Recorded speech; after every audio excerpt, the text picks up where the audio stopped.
The letter that the heroine has written is to bring the truth to everyone.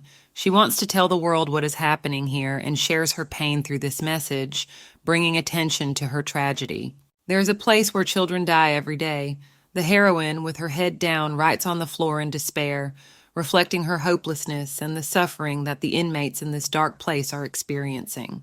In this horrible place, a princess of the kingdom of Tyrion has gone missing.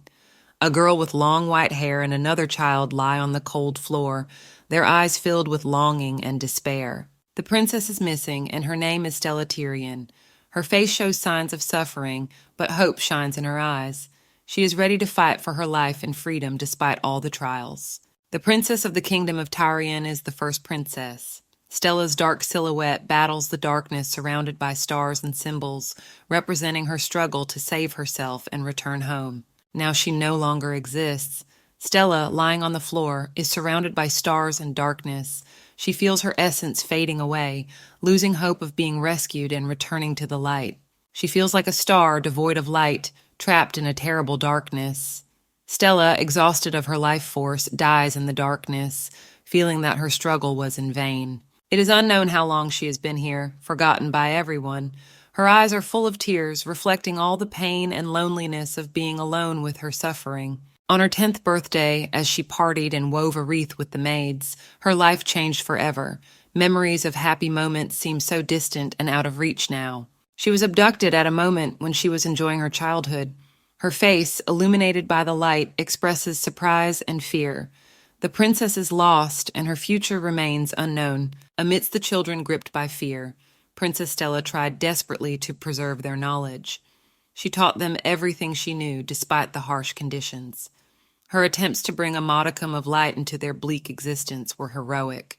She wrote the alphabet on the floor and told stories she heard from the maids. These stories gave the children hope and distracted them from the harsh reality. Stella did her best to keep their spirits up and their will to fight. Despite the dire circumstances, deep down Stella believed that one day they would be able to get out of here. Her faith was a source of strength that helped her to keep fighting and not give up. One day a boy came up to her, joyfully calling her princess. This small, bright moment reminded her of the happiness and care that had been a part of her life before she was kidnapped. However, that same boy, now in the dark, anxiously asks if they can escape. His eyes are full of fear and hope, reflecting the inner turmoil of all imprisoned children. Princess Stella confidently embraces the children and tells them that they will definitely be able to escape. Her confidence and determination inspire the children, giving them hope for a better future. But death was coming. The realization that they may not make it fills Stella's heart with terror. Her determination collides with reality, and her fear for the children intensifies. Stella can't stop coughing, blood pouring from her mouth. She realizes she may be sick or infected, which adds more despair to her heart. Her fear for the children grows. Despite this, she has asked the children not to come close to her so that they don't get infected. But the children, worried about their princess, continue to stick close to her, showing their love and affection. After the children fell asleep, Stella began to write in the faint light filtering through the darkness. She realized that this letter could be her will, her last attempt to convey to the world the truth of what was happening. Stella feels death approaching as she lies among the children in a dark room. Her thoughts are filled with fear and despair. She cannot sleep, realizing the gravity of their situation. The guards at the cage discuss that tomorrow it will all be over. Their words bring even more anxiety and fear, increasing the sense of inevitability for Stella and the children. Stella, lying with the children, tries to figure out what lies ahead for them. She fears for their lives and worries that tomorrow may bring a terrible fate. Stella remembers her parents but cannot reconstruct their faces and voices in her memory. She wonders if there will be someone to save her and the children, giving her fear a new depth. One of the children hugging her says her name hopefully and anxiously. Their affection and trust in Stella adds to her strength, but also to her responsibility for their lives. Stella does not wish for such a death. She dreams of dying surrounded by love and affection, not in a dark dungeon. Her thoughts are full of bitterness and regret for the way things have turned out. She realizes that she wants to live.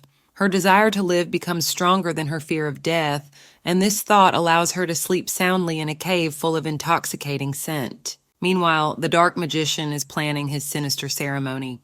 He sees in Stella the shining star of Tyrion and prepares to use her in his rituals, intensifying the darkness and evil around her. The mage sacrifices the purest soul, using her holy blood and flesh for his dark purposes. Stella, under his influence, seems already half lost in this nightmare. The ceremony continues, and Stella is transformed into the most evil creature. The mage enhances his powers by using her pure essence, and she has to go through a horrible rebirth into a dark shadow of herself. The dark mage, immersed in his sinister rituals, casts a spell calling for the destruction of the entire world. His power and intentions are a deadly threat hovering in the air. Stella begins to smell a horrible odor filling everything around her. Her face is contorted with disgust and fear.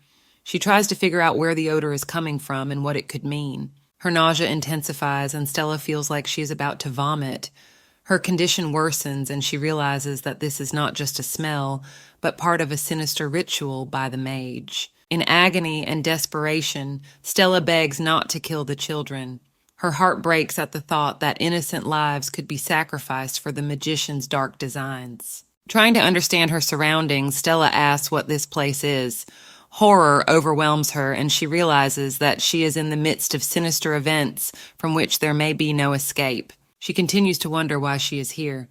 Her mind tries to make sense of what is happening, to realize how she ended up in this horrible place, and to find ways to escape. A sudden earthquake shocks Stella. She realizes that what is happening around her is part of a magical ritual, and now her fate depends on these unpredictable forces. In fear and despair, Stella admits to herself that she doesn't want to end her life like this. Her determination to survive becomes stronger than her fear of death, and she begins to look for a way out. Stella feels herself on the verge of death. Her body is weakened, but her spirit is still fighting. At this point, she feels all her strength draining away, but she is not ready to give up. Despite her proximity to death, an overwhelming desire to live awakens in Stella. Her fist clenches in determination, and she is ready to do whatever it takes to escape this nightmare and save the children. Stella feels the pain in her fingers. She looks at her hands, realizing that the physical pain only strengthens her resolve. Her eyes reflect her fortitude, her willingness to fight to the end. Despite the pain, she does not give up. Stella gathers all her strength to continue the fight. She knows that this is not the end, that she still has a chance to change her fate. Her thoughts focus on the need to clench her arms and legs, to hit harder so she doesn't feel the pain. Stella realizes that she needs to overcome physical suffering to achieve her goal. Stella rushes forward with a cry in her soul, overcoming fear and pain. Her determination and fortitude become her weapons in this unequal battle. She sees her feet breaking through the barriers. Determination and amazement at her own strength appear in her eyes. She realizes she has a chance to win. Her goal is clear: to save the children. Stella directs all her strength and energy to find and save those she cares about. Her heart is filled with determination and love. Thoughts of her children become her main motivator. Stella remembers their faces, their fears, and their hopes. She knows she must save them at any cost. After an intense struggle, Stella suddenly transforms into a child. She looks around in confusion, her little body shaking with fear and bewilderment. Little Stella sees adults around her discussing her condition. She doesn't understand what is happening and questions why everyone around her is so big and scary. Stella, who has turned into a child, tries to understand what is being asked of her. She hears the adults talking about some records and professors, and her confusion only increases. Her childish eyes are full of questions and fear of the unknown. Stella suddenly finds herself being turned into a child. She looks at her small hands and tries to understand what has happened to her. Her mind is gripped by panic as she realizes her new condition. She feels fear and confusion. Her eyes fill with tears. Stella feels vulnerable and defenseless in this new body, not knowing what is next for her. An adult, noticing her condition, reassures her, urging her not to be afraid. Their words and friendly smile reassure Stella a little, instilling a drop of hope in this incomprehensible world. The people around her look at Stella with admiration and concern. She begins to realize that in her new form, she elicits sympathy and kindness from everyone. This helps her to relax a little and accept her new state. It is explained to her that she has just hatched from an egg, and that no one is going to harm her. Stella tries to understand what this means and what has really happened to her. She repeats the words about that egg with amazement, trying to make sense of what she has heard. Her childish mind still can't quite grasp what exactly happened to her. She realizes that she has indeed hatched from a giant egg. This discovery shocks her, and she tries to understand how this could have happened to her. A princess. Stella recalls how she died in the dark, surrounded by gloom and hopelessness. Memories of her former life fill her mind, causing mixed feelings. She was imprisoned in this dark place when her life came to an end. Now reborn, she's trying to understand her new role and purpose in this life. Stella begins to realize that her former body was that of an adult, and now she is in the body of a child. She wonders if this is her rebirth and what she has to do in this new guise. Princess Stella, receiving the news of her new ability to speak, surprised those around her, especially the two scientists who were amazed at her first utterance of the word ague. They discussed the moment animatedly, realizing the importance of what was happening. Following that, the scientists activated the research mode to better understand the nature of Stella's new ability. She carefully observed their actions, clearly showing interest and curiosity. The scientist addressed Stella sternly, asking her questions. The princess felt awkward and embarrassed by the increased attention to her person, which caused her inner turmoil. Stella pulled herself together and explained that she could talk, but her tongue just wouldn't listen. This caused additional surprise to the scientists, who began to speculate about the complexity and uniqueness of her ability. On the other hand, the observers could not hide their emotions, showing admiration and amazement at what was happening. Their reactions were sincere, which also affected the atmosphere in the laboratory. The little princess, feeling out of place, noted that the people here were strange. This added a slight irony to the situation, making what was happening even more interesting. The scientists continued to wonder how a human child could have hatched from an egg. This paradox forced them to delve even further into the study of the Stella phenomenon. Meanwhile, one observer concluded that Stella was no different from ordinary humans. This was an important observation, indicating the need for further study. When the scientist touched the princess's face, he was struck by the tenderness and softness of her skin, which evoked tender feelings. This moment came to symbolize the humanity in their relationship. Another scientist, observing what was happening, also wanted to touch Stella. His desire was sincere and touching, reflecting the general atmosphere of kindness and curiosity in their surroundings. The scientists, delighted by the amazing discovery, were eager to participate in the research as well. Their enthusiasm created an atmosphere of shared fun and eagerness for new knowledge. Princess Stella watched the behavior of the scientists with bewilderment. Their impulsive actions gave her mixed feelings, and her facial expression spoke for itself. One of the scientists, remembering the importance of the discovery, questioned the professor about the need to notify the Council of the Pope. This question added to the seriousness of what was going on. The professor decided to keep it a secret for the time being, believing that the Vatican was now occupied with more important matters. His answer was decisive and confident. The scientists discussed the possibility of keeping the secret, expressing confidence in their abilities.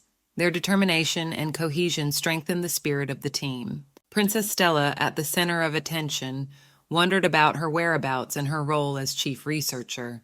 Her thoughts reflected her confusion and curiosity. One of the observers remarked how outgoing and sweet the princess was, which elicited warm feelings from the entire team. It was a genuine admiration for her charm.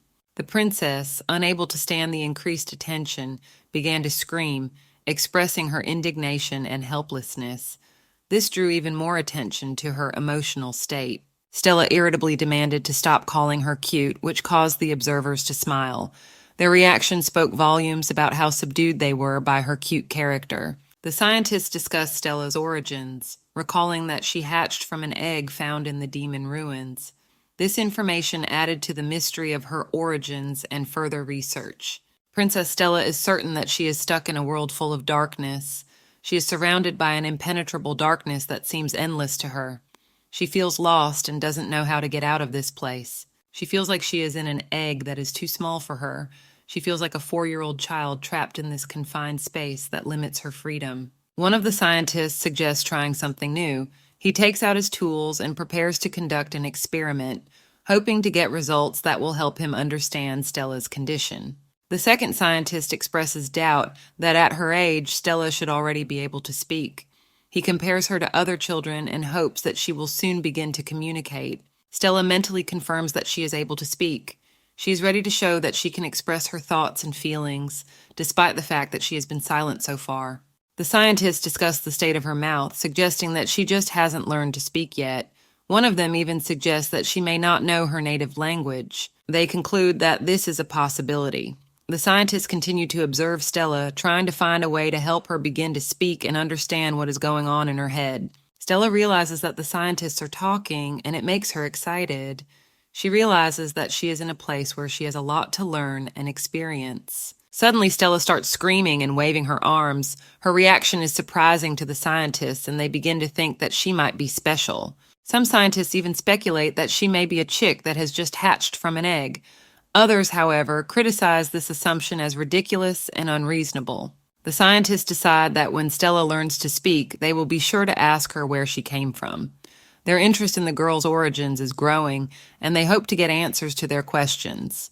One of the scientists notes that outwardly Stella looks like an ordinary child, but hopes that she will talk about her origins. The scientists decide to bathe her, feed her, and train her to help her adapt. The team of scientists enthusiastically support the plan and get ready to start executing it. They are all determined to help Stella in her development and training. Stella feels very tired and wonders about it. She is drawn to sleep and begins to wonder what is happening to her body. Lying in bed, Stella remembers that she has always felt drowsy after eating. She wonders if this is a common condition for her, while the scientist promises to take care of her. Stella, lying in bed, watches the scientist and tries to understand what she is doing. Her thoughts are full of curiosity and wanting to figure out what is going on. Her eyes begin to close and Stella sinks into sleep. She feels tiredness and relaxation slowly take over her body. The scientist says she's going to tell her name. Stella listens to her with curiosity and expects to hear her new name that the scientist will give her. With interest and wonder, Stella repeats her new name, trying to get used to it. She feels that this name will become part of her new life. The scientist is pleased with Stella's success and asks her to repeat the name again. Stella realizes that her name is Letitia and begins to get used to her new name and surroundings. The little girl tried to say the name, her lips trembling, but she was unsuccessful. Bess Arden, standing nearby, smiled as she noticed the little girl trying to speak. Bess Arden laughed softly, telling the girl that it was still hard for her to speak because the language was unfamiliar. She remembered that even Kyle couldn't pronounce the name correctly. Little Princess Stella wondered if the name she was trying to pronounce was familiar to her. It seemed to her that it was the name of Bess's baby. She was surprised that such a young woman was already married. Bess explained that the name Letitia meant special child. She asked the little girl if she liked the name. Stella's eyes lit up with interest. When Bess smiled, Stella's heart felt warm. Her heart was filled with comfort and joy at that kind smile. Bess introduced herself to the girl, saying her name was Bess Arden. She surrounded herself with flowers, creating an atmosphere of care and love. Stella thought back to her past. She remembered her death and how she was born again in the body of a child. These memories were hard for her. She felt lonely and empty. But when Bess gave her a name, the feeling of loneliness began to go away, and there was hope in her life. Stella realized what it meant to be loved. Tears of joy flowed down her cheeks as she realized this warm feeling. Bess was shocked to see the tears on the little girl's face. She exclaimed, asking why Stella was crying, and tried to comfort her with her presence and care slash. Princess Stella wakes up realizing that her face is wet with tears. She doesn't understand why she is crying, as everything in her life seems stable and happy. A quiet voice in her head asks if she is really crying slash. At the sight of Bess Arden's face, Stella thinks about those she can't remember. Her thoughts sink into a deep sadness as shards of memories shatter around her. A storm of emotions rages inside her, but she can't understand why her heart hurts so much slash. Bess hugs Stella gently, comforting her and whispering that everything will be okay. The princess burrows into her embrace, feeling the warmth and care that brings her comfort. She tries to calm down and believe in her guardian's words. Surrounded by bright colors and soft light, Stella feels as if she is in a beautiful dream. Her embrace with Bess seems unreal and magical. She can't shake the feeling that this moment is too beautiful to be true. In the majestic building of the Academy of Ancient Relics, Stella feels small and lost. The Academy belongs to the Council of the Pope, and its walls hold many secrets and mysteries. The majestic architectural details and lush gardens mesmerize her. Bess tells Stella that they will be spending a few days here. She explains that the academy will be their home for that time, and the princess feels mixed feelings, anxiety and delight at the new possibilities and challenges ahead. Inside the lab, Bess introduces Stella to the other students at the academy. These young people are engaged in research and experiments that seem completely incomprehensible to the princess. She feels like a stranger among them, but tries to learn and understand. Stella observes with interest the students who are busy with their research. Young people are discussing something incomprehensible and difficult for her, exchanging ideas and theorems. The princess feels a little lost, but tries to listen carefully and learn from them. Some of the students make sounds of fatigue mixed with the noise of work. Stella observes them, trying to understand their motivation and passion. She realizes that she has a lot of learning to do to be part of this wonderful world of science and knowledge. Suddenly, someone gently touches her cheeks and Stella looks up. The affectionate touch causes her surprise and embarrassment.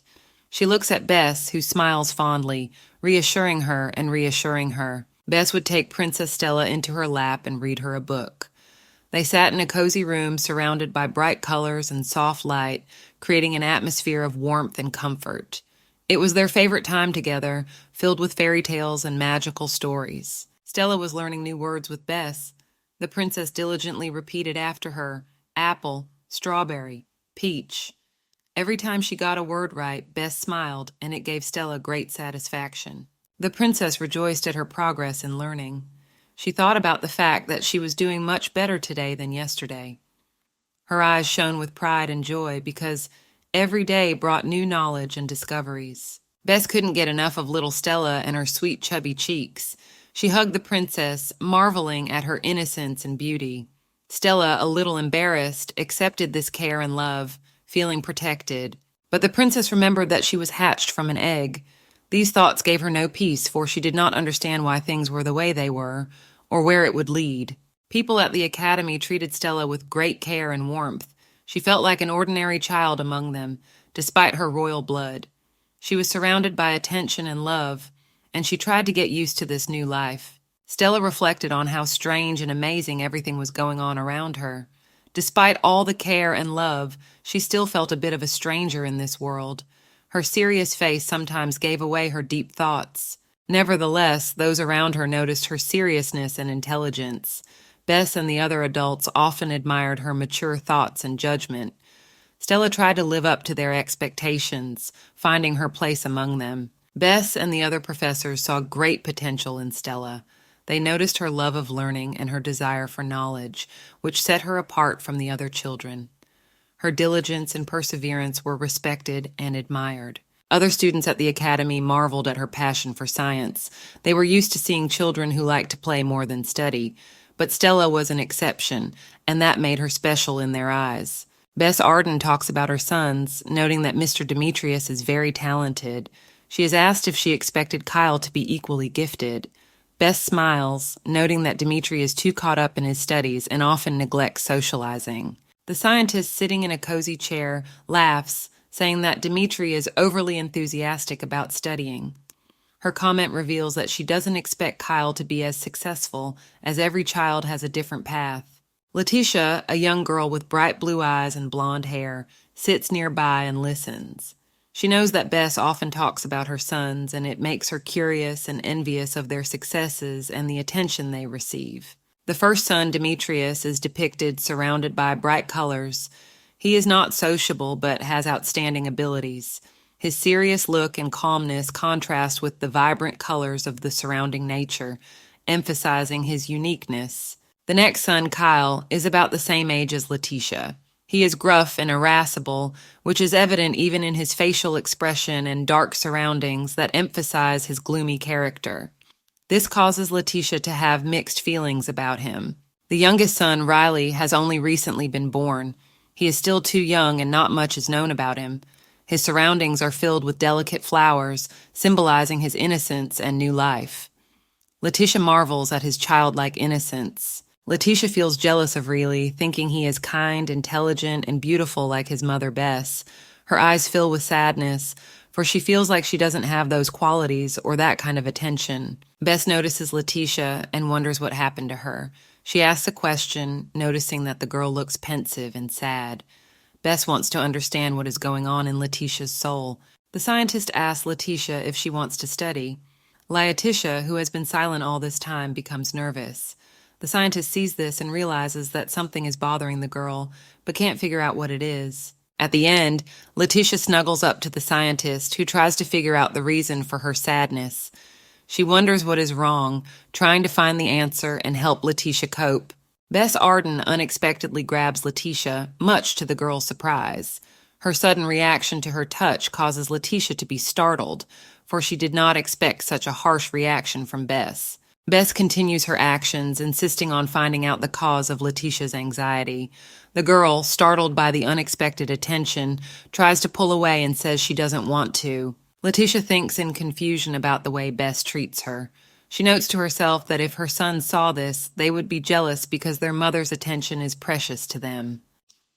Letitia finally responds to Bess's actions by touching her face. It's an unexpected gesture, and it surprises Bess, who clearly didn't expect such a reaction from a little girl. Bess looks at Letitia and notes to herself how naughty her hands are. Her amusement manifests itself in thoughts of how beautiful and sweet those little hands are. The room fills with the admiration of those around her, who begin to praise Letitia, noticing her cuteness.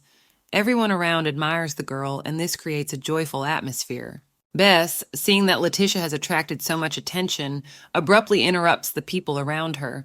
She tells them to stop, trying to restore order and calm the girl down. Letitia, tired from the unexpected attention, quickly falls asleep.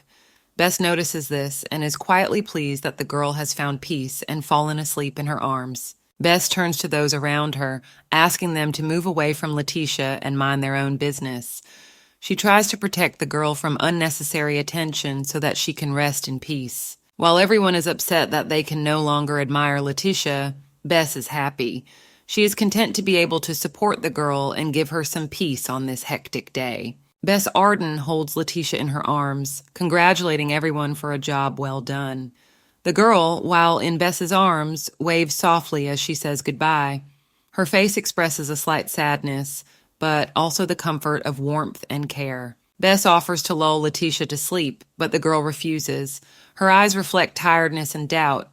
She still does not feel secure and confident enough to relax and fall asleep in Bess's arms. Bess worriedly asks why Letitia doesn't want to sleep. The girl looks up at her, her gaze full of questions and a little fear. Letitia doesn't know how to explain her anxiety, which complicates the situation even more. Letitia finally snuggles up to Bess, feeling her warmth and care. She thinks about how much she enjoys Bess's warm arms, feeling more secure and calm in her embrace. A thought of her mother flashes through Letitia's mind. She cannot remember her mother, but her feelings for Bess are very strong. Letitia wishes that Bess could be her mom. Such a simple thought brings her comfort. Letitia looks at Bess and calls her mom. This unexpected recognition makes Bess smile. She wonders if Letitia really wants to call her mom, and the girl confidently confirms it. Bess, hugging Letitia, exclaims with joy that she is now her daughter. Letitia, feeling warm and cared for, replies affirmatively that this is exactly how she feels. This moment brings them both great happiness. In her heart, Letitia confesses that she seriously wishes she had a family like Bess. She dreams of a friendly and loving family that will surround her with care and support. Bess, noticing the tears in Letitia's eyes, asks why she is crying. The girl does not know how to answer because her feelings are complex and multifaceted. She just wants to be understood and supported. Bess leans closer to understand what is bothering Letitia. She suspects that the girl may have caught a cold, but finds no obvious signs of illness. Carefully wiping the tears from her face, Bess continues to comfort the girl. Letitia, with an aching heart, reflects on her inner suffering that transcends physical pain. Her facial expression reflects the deep sadness that fills her heart, despite her outward calm. Bess Arden tries to encourage her.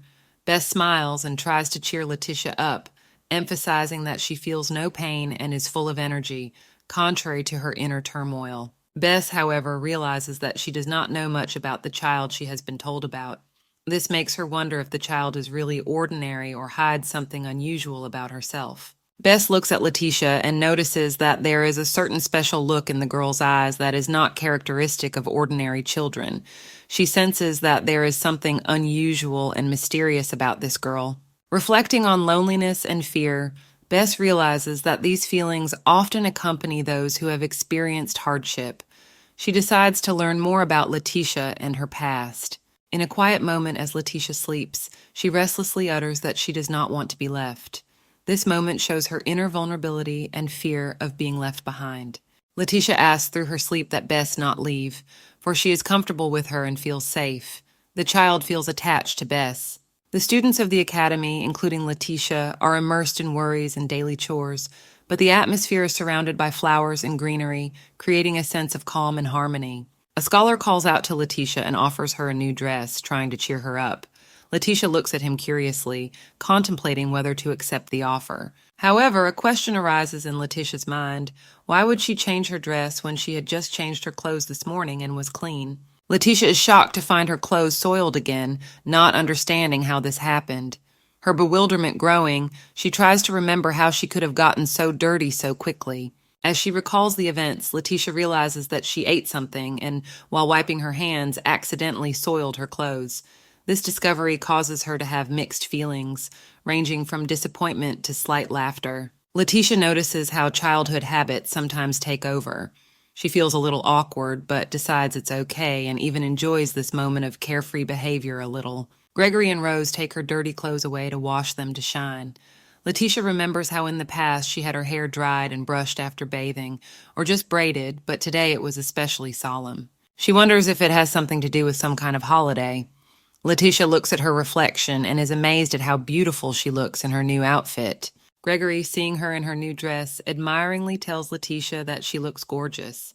This recognition gives her a warm feeling, making her smile. Letitia admires her reflection, noticing how it lifts her spirits. She feels beautiful and special, which gives her confidence. She longs to hear from Bess that she is cute. This thought fills Letitia with joy and anticipation, for Bess's opinion is very important to her. Letitia searches for Bess, asking where she is, for the professor will be here soon. She worries that she will not be able to share her joy and news with her. Not finding Bess, Letitia becomes upset and begins to cry. Gregory and Rose, seeing her sadness, try to comfort the girl, showing their understanding and concern. Letitia, upset and sad, sits in front of Gregory and Rose. They notice how her sadness contrasts with her sweet appearance and decide to remedy the situation by cheering her up. Gregory and Rose get Letitia's attention, asking her to look at them. Her eyes fill with curiosity and anticipation. Rose shows Letitia a teddy bear, which immediately catches her attention. She smiles seeing this cute gift. The teddy bear suddenly begins to move, which causes Letitia great delight and amazement. She can't believe her eyes and watches the toy admiringly. Letitia is so engrossed in the bear that she forgets about everything, including the professor. She laughs and enjoys the moment while Bess Arden tries to get her attention.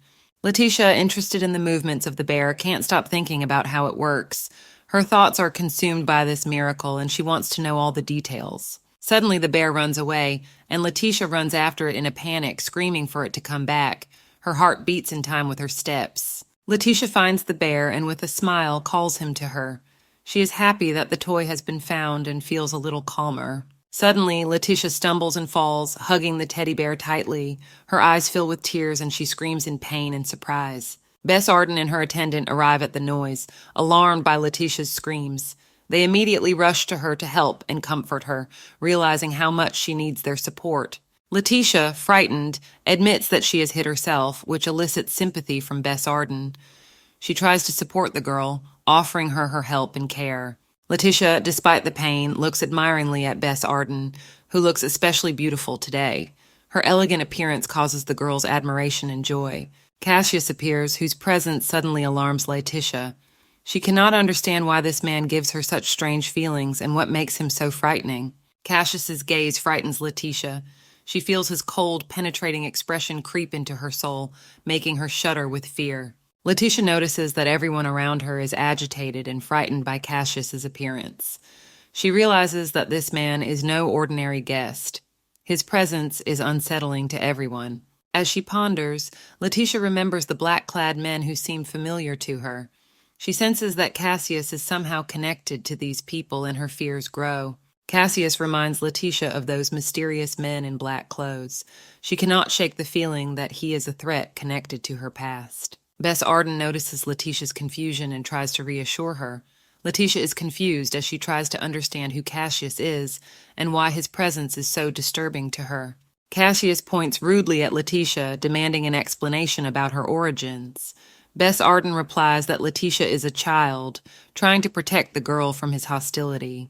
Cassius, with undisguised suspicion, suggests that Letitia is Bess's illegitimate child. This statement comes as a shock to those present and heightens the tension in the room, causing everyone to freeze in anticipation of further developments. Letitia feels a blush flood her cheeks as she ponders the statement. The thought that she resembles Bess Arden makes her feel good and slightly embarrassed. She tries to deny the thoughts, thinking them silly, but the similarity in hair color between her and Bess keeps her thinking of a possible connection. Letitia realizes that Cassius is an archduke. This title inspires her with respect and some fear, as it is the second most important title after king. She suspects that Bess has married Cassius out of convenience. She finds Cassius's gaze cold and repulsive, which only strengthens her suspicions. Bess, noticing Letitia's consternation, asks Cassius to change his expression. Her concern for the girl shows how much she cares for her. Cassius wonders why Letitia is in the laboratory. He's curious to know why the child is in such a place full of magical artifacts. One of the scientists explains that Letitia is his cousin. This draws disapproval from Cassius, who considers this decision reckless. Cassius condemns the scientist for bringing his younger sister into the laboratory. His stern tone causes the scientist to apologize, and he tries to justify himself to the Archduke. Cassius continues to question the appropriateness of Letitia's presence in the room with the magical artifacts. He wonders if she is really just a child, or if there is something more behind her appearance. The scholar, feeling uncomfortable, confirms that Letitia is just an ordinary child. Cassius, however, is not satisfied with this answer, his eyes expressing deep disbelief. Cassius demands reassurance from the professor by asking him questions. The professor feels pressured and gasps as he tries to find an answer. Bess informs Cassius that she has news of a relic that previously interested the king, drawing his attention. Cassius is puzzled, asking about the relic. He is clearly interested in what Bess is about to say. Bess continues to talk about the ancient books from the demonic ruins, piquing both her and Cassius's interest. Bess asks Cassius to stop pestering the students and offers to go with her to show him something important. Cassius agrees to Bess's suggestion, expressing his willingness to follow her and learn more about the relic. Before leaving, Bess instructs Gregory to take care of Letty, making it clear that she cares about her well-being. Cassius firmly tells him to go, and Bess leads him to the exit, leaving Letty in his care. Bess and Cassius leave, leaving Letty with Gregory. They promise to return soon, assuring her of her safety. The scientist asks Letty if she is okay, expressing concern for her well-being and assuring her that they will all worry about her. The scientists, seeing a frightened Letitia, try to reassure her. One of them assures her that he is the one who is most frightened here, which brings a slight smile. Looking away, Letitia remembers her past. Memories of hard times when she had to deal with pain and loneliness come back to life in her mind. In a dark basement, she relives terrible memories from her childhood. The cold and crying of the children around her reminds her of the hard days she spent alone. Letitia, despite her fear, feels empowered. She realizes that fearful memories can be overcome with care and support. The scientist notices that Letitia is frightened and gently strokes her head, trying to reassure her. Letitia feels more secure around Bess. The entire lab is in awe of Archduke Cassius. Uchovy tries to show Letitia that there is nothing to fear, but he himself trembles with fear of Cassius. Learned wonders how Letitia was able to not tremble before Cassius despite his intimidating appearance. She marvels at the girl's courage. The scientist confirms that Cassius can be terrifying, especially at night, but tries to cheer Letitia up by showing her the bright side of life in the laboratory. One of the students, upon seeing Cassius, is horrified and asks who the man is. He clearly did not expect to see such a powerful and intimidating figure. The scientist explains that Cassius is the Archduke and his presence here is not accidental. Letitia realizes that she is surrounded by important and powerful people and begins to realize her role in this story. Cassius Arden was the Grand Archduke of the Empire of Lodis. By the age of 30, he had already managed to unite 5 countries under his rule, becoming a legendary figure in history. From the age of 16, he participated in battles, not knowing peace and mercy. Each battle hardened his character and strengthened his military skills. From the age of 30, his military exploits continued, and no battle ended in defeat for Lotus. He was the epitome of military might and strategy. Cassius earned the nickname God of Death. He was both praised and feared. His fame was unwavering, and his enemies trembled before his name. Scholars discuss the marriage of Bess and Cassius.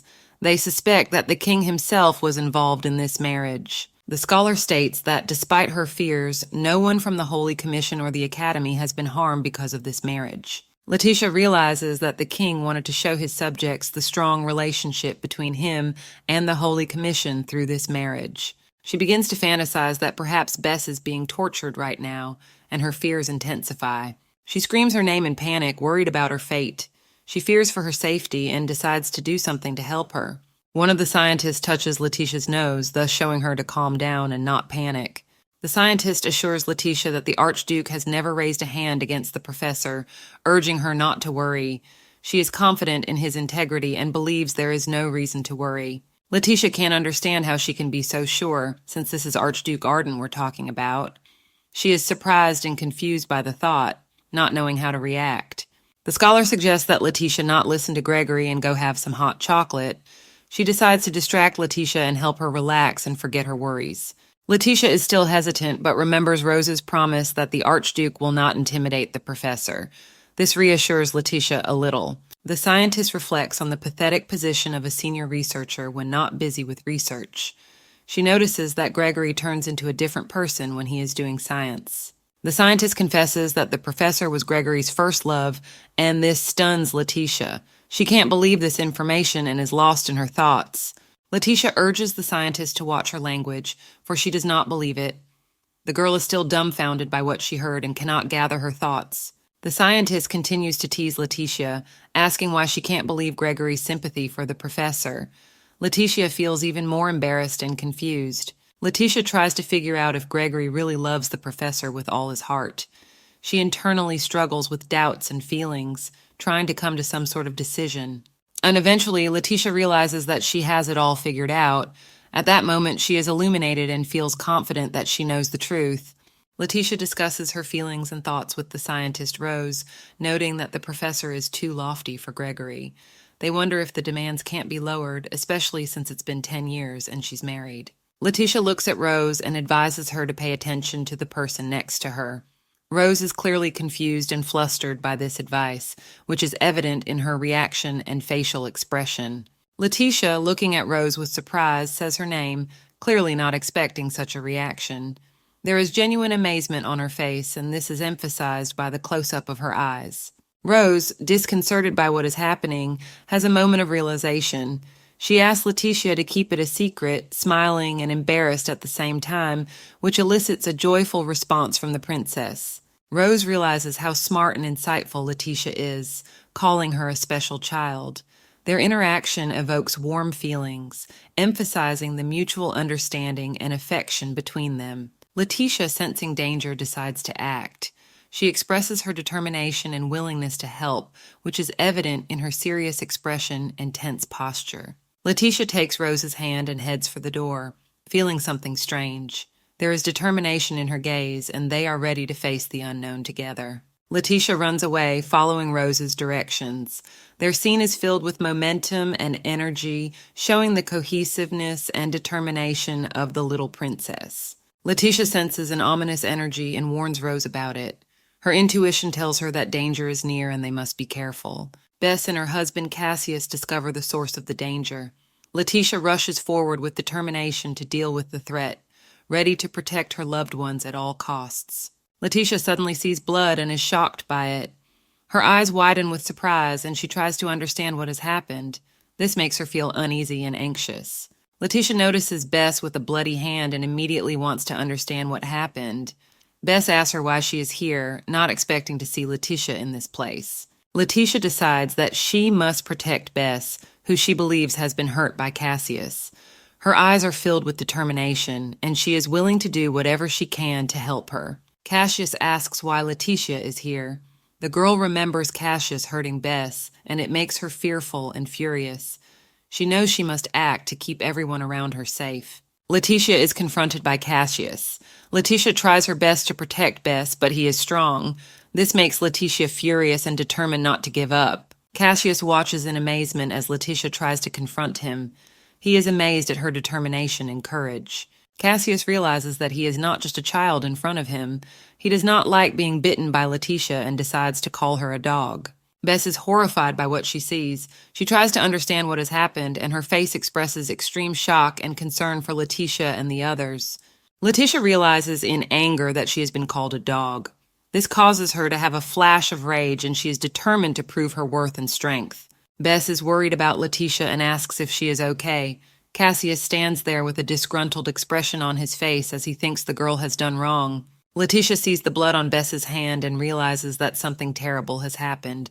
She is shocked and thinks about how dangerous Cassius is. Letitia accuses Cassius of being a villain in black clothing. She points him out furiously, determined to protect Bess and stop the evil. Rose and Bess are surprised by Letitia's rage. They don't understand why she is reacting so aggressively and try to make sense of her words and actions. Cassius looks on with a slight chuckle. He does not find Letitia's words hurtful and sees her accusations as childish antics. Letitia feels hatred for Cassius. His smug face irritates her and she cannot contain her anger. She is determined to fight to the end. Letitia decides that she must protect Bess at all costs before Cassius hurts her again. Her resolve strengthens and she prepares for the next step. Letitia feels the heat inside her. Her emotions are boiling and she realizes that she must act immediately to save Bess and everyone else from Cassius. Letitia realizes that she needs to strike one more blow to stop him and prevent further violence. Bess is worried about Letitia and asks if she is okay. Letitia is determined despite her fatigue and pain and is ready to keep fighting. Letitia passes out from fatigue and exertion. Bess holds her down, yelling her name and worrying about her condition. Everyone around her is amazed at her courage and strength. Letitia passes out from fatigue and fever. Bess and Rose are concerned about her condition and realize that they need to act immediately. Bess orders Rose to take Letitia to the doctor. She herself is going to go over soon to make sure everything is okay. Rose quickly obeys Bess's order. She is determined to help Letitia and quickly springs into action. Letitia feels like she has no strength. Her body is weak and she doesn't realize what is happening to her. She hopes that they can help her. Bess looks worried. She's trying to understand what happened to Letitia and how she can be helped in this situation. Cassius is watching Bess. He realizes that she is concerned about what is happening and he wonders what exactly she thinks about it.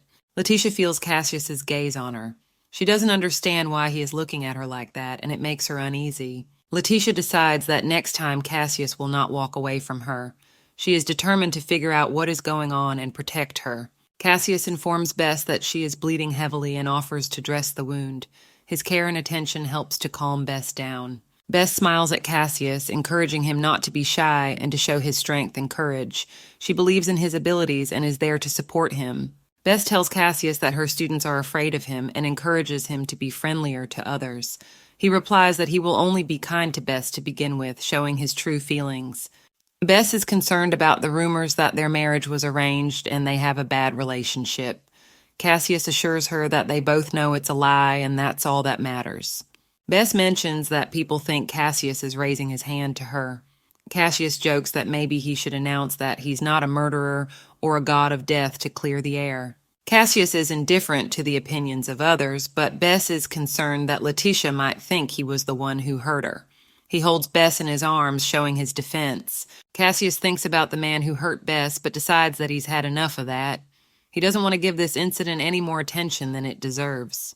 Cassius ponders if he really looks intimidating. His gaze is filled with doubt, trying to figure out why people perceive him that way. Bess suddenly remembers Letitia and realizes she needs to go to her. Cassius quietly watches her rush, realizing the importance of their concern for the girl. Cassius advises Bess to take care of her wound first and have the doctor examine her arm. Bess offers to go with her, showing her need for his support. Cassius informs Bess that he needs to go to the royal palace on important business. Bess accepts his decision with understanding, though it is not easy for her. Bess wonders when Cassius will return to the mansion. Her eyes filled with worry, she hopes for her husband's imminent return so she can feel safe. After completing the restoration and searching for important relics, the Academy goes on vacation. Bess Arden learns that it will be next week and is surprised. Her husband, Cassius, is surprised by her reaction. Bess decides to go alone, even though she still has a lot of work to do. She asks Cassius to tell the children that she loves them. Her determination inspires respect. Cassius wants to make sure of one thing that worries him. Bess looks wary. She realizes he will bring up an important issue. Cassius asks if the girl they are talking about is the cousin of Bess's student. His suspicions look serious. Bess falls silent, her eyes wide. Tension hangs in the air, her surprise and anxiety evident on her face. Bess begins to laugh, calling Cassius by name and asking if he really thinks this girl is her child. Her laughter sounds a little nervous. The little girl, Letitia, is surrounded by magic, her eyes burning with determination. She looks serious and tense, her power inspiring fear. Cassius tells him that girl fainted because of the uncontrollable magic. Even the doctors can't help her. His words are full of concern. Bess calls Cassius a favorite, noting that he noticed Letitia's magic. Her gaze is filled with understanding and sympathy. Cassius reports that His Majesty is concerned about the meteorites found in the ruins. He relays this important order to Bess, expressing alarm. Cassius touches Bess's hair and notices that her hair is blonde. It's been 50 years since the fall of Tyrion, and there are many blondes now. Bess feels sadness and nostalgia, remembering the prophecy that will not fade despite the destruction of the country. Cassius that the king believes that blondes are a symbol of rebirth. His words give the girl hope and confidence in the future. Suddenly Bess shouts at Cassius, her heart filled with emotion, her voice trembling. She clearly didn't like something. The Kingdom of Rhodes came into existence during the fall of Tyrion. Cassius and Bess felt as if they had immersed themselves completely into the story. 50 years ago, there lived a powerful seer. She predicted the future of the kingdom before she died. Her prophecies still stir the hearts and minds of the people. The seer was Rosalind, the last princess of Tyrion.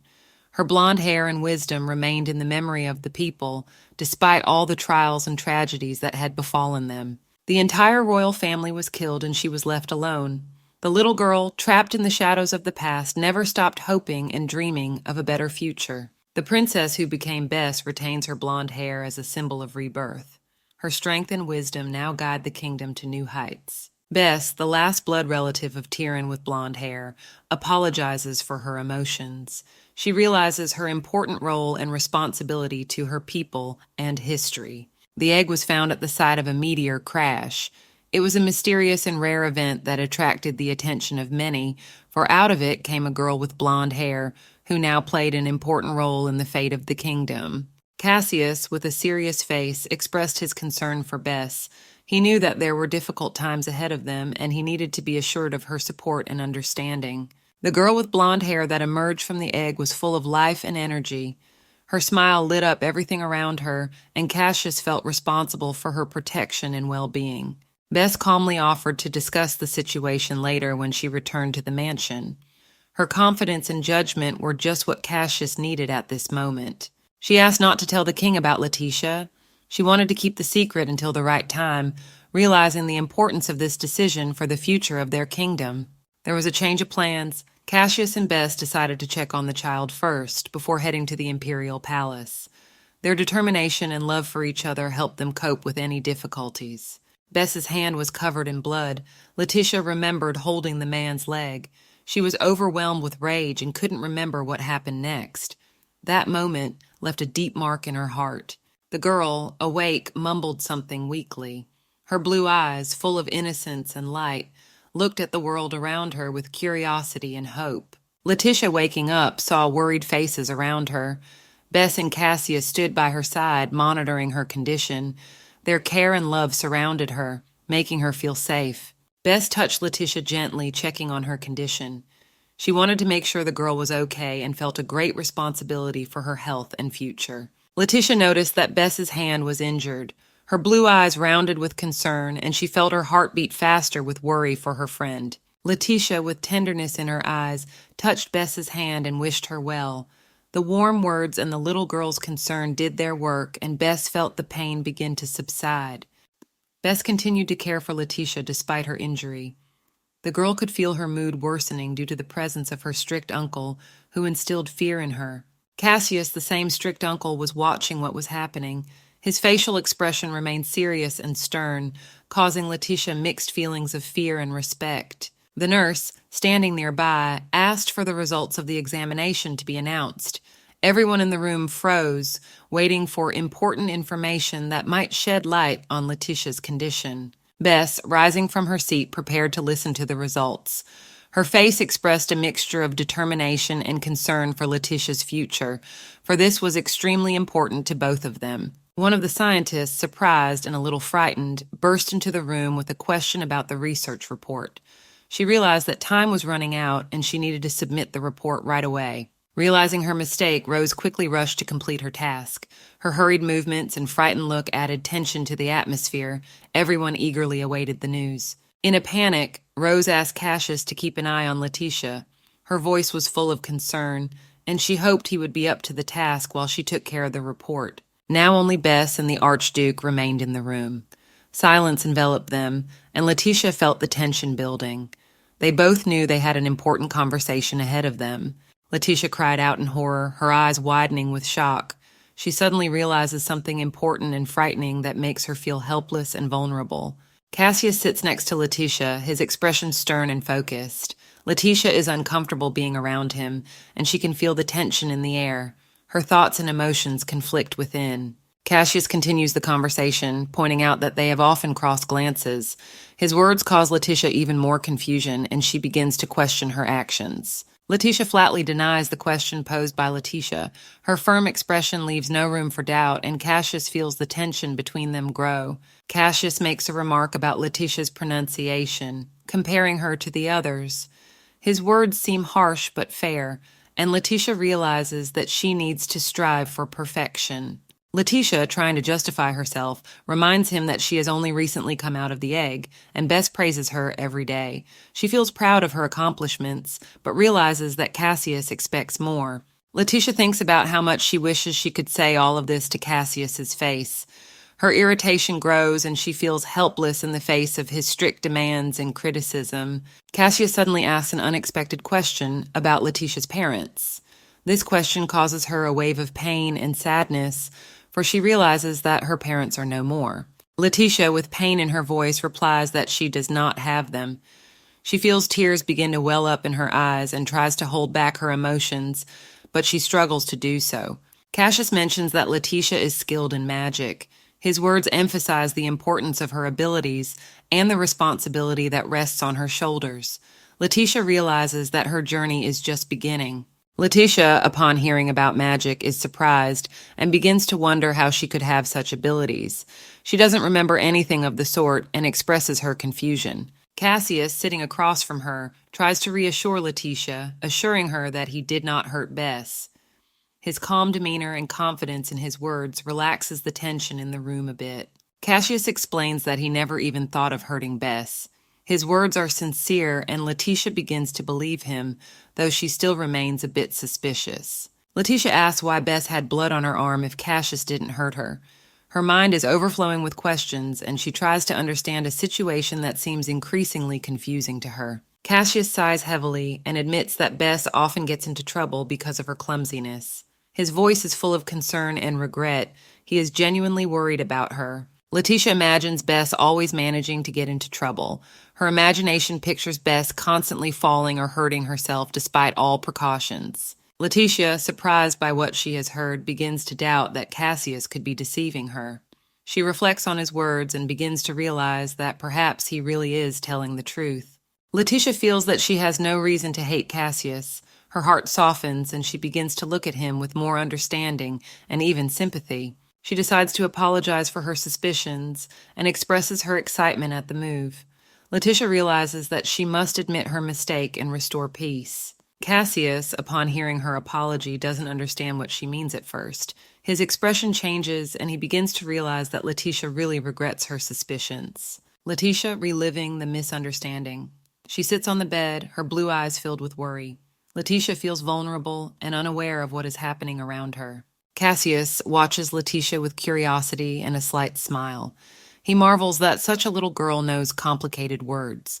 It makes him somewhat sympathetic and interested in her personality. Cassius notices a strange feather on Letitia's head. His gaze becomes serious and he begins to think about the meaning of this feather, what it could mean, and what it has to do with the little girl. Letitia feels Cassius's touch on the feather and becomes frightened. She stares at it with her eyes wide open, not understanding what is happening or why this feather is so important to him. The sudden magic makes Letitia feel threatened. She sees a mysterious magician in front of her, creating an intimidating atmosphere. This causes the girl to be terrified, and she instinctively hides under the blanket. Letitia trembles with fear as she hides under the blanket. Her head is full of questions and worries. She doesn't understand why all this is happening and what she should do next. A feather lies nearby, a reminder of the strange events. Cassius notices Letitia's fear and asks if it frightens her.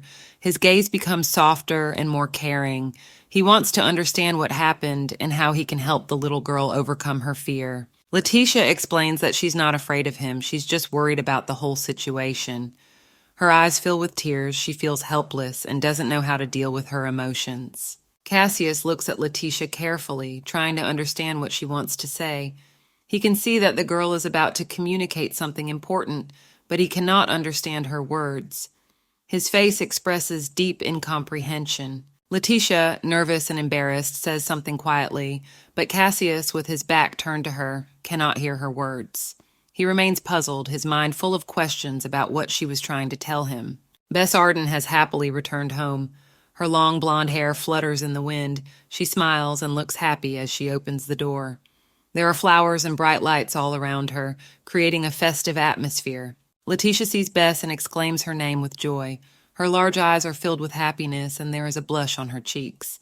In the distance, Cassius Arden observes the scene with a soft smile. Cassius Arden, dressed in an elegant uniform, looks serious and a bit tense. However, when he sees Bess, his face softens and he begins to smile. Letitia, snuggled up to him, feels his warm attitude. Bess, laughing, blushes with happiness. Her eyes sparkle with joy, and her light and elegant clothes emphasize her beauty. She appears to everyone around her to be glowing and filled with positivity. Letitia sits on Bess's lap holding a cup with a drink. Her big blue eyes show admiration and calmness. She feels protected and loved next to Bess. Suddenly, Letitia feels sad, despite the joyful atmosphere. She lowers her gaze to the cup with the drink, thinking about something important to her. Her small hands clutch the cup and her gaze becomes pensive. Letitia dreams of having a mommy and a daddy. She feels lonely and longs for a real family. These thoughts envelop her like a dark cloud, and she feels alone in this world. There are 3 suns in this world. One of them is high in the sky, illuminating everything around with its bright light. This sun symbolizes hope and the light that leads everyone forward. The second sun is in the land of Lotus, in the Golden Royal Palace. This place is filled with magic and grandeur, creating an atmosphere of luxury and magic where dreams come true. King Rowelton, the sunny ruler of Lodisa, finally meets Cassius Arden. He is surrounded by flowers and golden patterns symbolizing his power and majesty. His greeting is filled with nobility and warmth. Cassius Arden introduced himself to King Rowelton, who greeted him with reverence. His eyes glowed with respect and hope, for Cassius was an important guest in this kingdom. The king noticed Cassius's delay and reminded him of his visit to Bess Academy before his arrival. It was interesting to know the reason for his tardiness and delays in traveling. The king's gaze became more thoughtful. He noted that the relationship between Cassius and his wife, Bess Arden, seemed good enough, and it raised some questions for him. Cassius knelt before the king, silently listening to his words. He realized that he had to give an answer to all questions to dispel doubts and reaffirm his loyalty. Cassius explained that his delay was due to important business involving the inspection of relics that might be of interest to the kingdom. He sincerely apologized for the long wait. The king, seated on his throne, listened calmly to Cassius's explanation. He asked if he had found anything important during his inspection. Cassius told him that after a thorough inspection he had not found anything special. The king looked a little disappointed, for he had expected more significant results from his guest. The king expressed surprise that there was no news in the report. He thought that the inspections would bring more information and perhaps some discoveries, but Cassius dissuaded him. The king shared his suspicions that important relics might be in the demon ruins. He also mentioned Tyrion's prophecy that spoke of a star. Cassius reported that he had only found an ancient dagger, and the inscriptions around the meteorite resembled tomb inscriptions in an ancient language. The king instructed archaeologists to investigate further to unravel the mystery of the inscriptions. King Rappleton listened attentively to Cassius Arden's account of the find.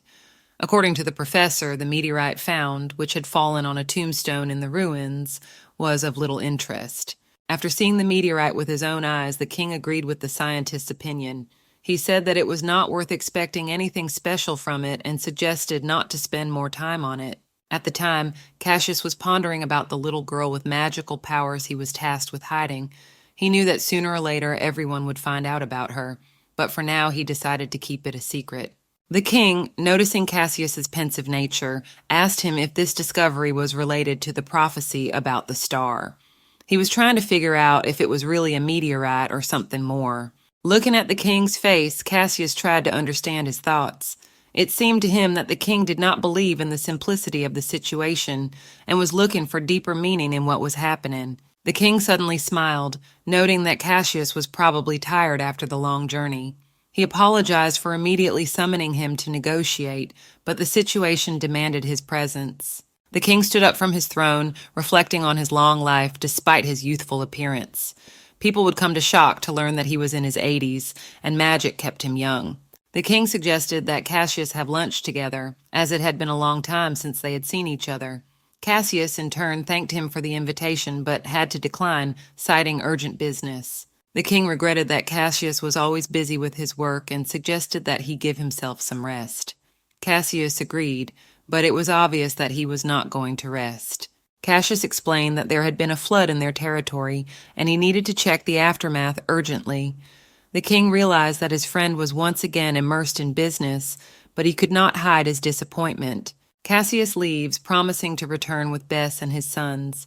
At parting, he nods to the king, who wishes him good luck. The knights accompany him, showing respect for the important guest, which gives the scene solemnity and significance. Rose is worried about Letitia and cries, wondering about her condition. The girl's eyes read genuine concern for the child, and her anxious cries evoke sympathy from those around her. Rose continues to worry that Letitia will be alone for 2 whole weeks because of the vacation. She can't stop thinking about it and talks only about it all day, expressing her anxiety to her elders. Rose explains that she is worried because Letitia is still just a child. Her genuine concern is conveyed to those around her, and they begin to share her anxiety for the younger girl. Letitia feels uncomfortable that everyone is so worried about her. Her big blue eyes fill with sadness, and she thinks about how she doesn't want to embarrass everyone with her presence. Rose is going abroad for 2 weeks, and Gregory is busy moving. Bess realizes that everyone has their own reasons for being away, and begins to realize that there will be no one to look after Letitia in their absence. Everyone explains themselves and apologizes to Letitia, reiterating their reasons. They apologize, understanding her concern. Bess Arden says she will be in the lab all vacation and asks everyone to take it easy and rest easy. Her confidence and calmness reassures Rose a little, but the girl is still worried. Rose reminds the professor that she hasn't been to the mansion in a long time, and his children miss her. She asks her to come back at least for a while to spend time with her family, showing concern for her loved ones. A young apprentice offers to look after Letitia to ease Rose's worries. His offer comes as a relief to everyone, and the scholar begins to believe that Letitia will be safe under his care. Lone informs her that he has no plans to go anywhere since his parents are always on the road. Bess inquires about his parenting experience, asking a leading question to see if he is capable of taking care of Letitia. Lone admits that he has never raised children, which perplexes Bess. She doubts his ability to handle the task, which worries her even more given the situation. Despite this, Lone proudly states that he has experience taking care of his nephew, albeit a little. He's a little uncomfortable under the stares of others, but he's confident in his abilities. Bess, however, can hardly believe what he says. She stares pensively out the window, trying to make sense of what Lone has said and deciding what to do next. Letitia quietly assures everyone that she and Lone will get along and asks them not to worry. She feels guilty that Bess might not go home because of her and tries to reassure everyone of her independence. Letitia approaches Lone and firmly states that she will stay with him. Her determination and confidence brings a smile to Bess, who is watching the scene from the sidelines. Bess is concerned if everything will be all right, but she sees that Letitia trusts Lone and is confident in her abilities. This calms her down, and she begins to believe that everything will be okay. Bess realizes that she needs to meet her real family. She realizes that she can't be held here by her own anxieties and must allow herself to be with her loved ones. Letitia reminds Bess that her real family misses her. She assures her that everything will be fine and asks her not to worry, reassuring her that she needs to spend time with her family. Bess is flustered, but agrees with Letitia. Everyone cheerfully confirms their intentions, and the tension gradually subsides. Their shared understanding and support strengthens their relationship and gives them hope for the best. Letitia sees the scientists embrace Lone, showing that despite their distrust, they still prefer her not to be alone. Letitia, sitting nearby, observes this scene with some confusion. Lone confirms that there are enough servants to ensure a normal life. Bess is relieved that this makes her stay safe. Everyone begins to calm down, seeing that Letitia will be taken care of. Letitia, showing off her sparse blonde hair, attracts the attention of everyone around her. Her cute appearance brings smiles and delight, and no one can remain indifferent to her charm. Letitia listens hopefully to Bess's promise of her imminent return. A warm touch on the girl's hand shows that she believes in the promise and feels more confident. Bess, with a soft smile, asks Letitia if she will get along with Lone. You can hear the concern in her voice and her desire to make sure Letitia will be in good hands. Letitia confidently declares that she can handle it. Her determination reassures Bess, who finally feels it is safe to leave the girl in Lone's care. Left alone, however, Letitia becomes afraid and begins to cry.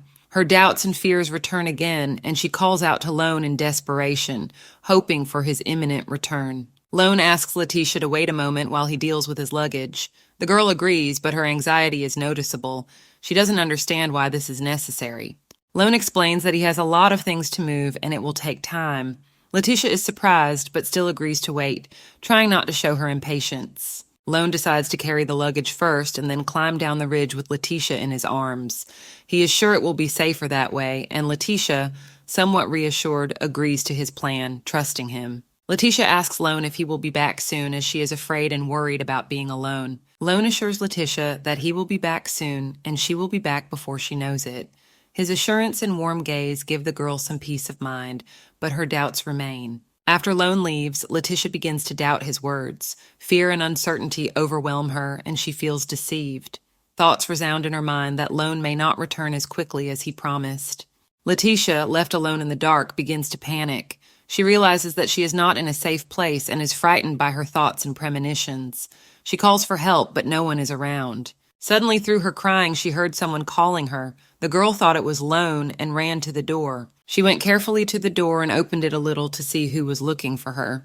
The girl was very surprised. Suddenly, a man appears in the darkness, whom she takes for Lone, but looking closer, the girl realizes that it is not him. The unknown man claims to be Lone's friend and has come to help Letitia.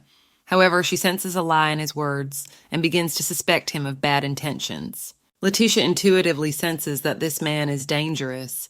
Her eyes reflect fear and anxiety. She realizes that this stranger could do her harm. In a panic, Letitia makes the decision to hide. She knows that if she comes out, she risks death. Fear for her life grips her completely. Letitia anxiously decides that she needs to run. She sneaks down the dark corridor, trying to avoid danger, but her pursuer keeps up. A dark-haired man with a sly smile notices her escape attempt and pronounces that he has noticed her. He is clearly enjoying what is happening, intent on catching the princess.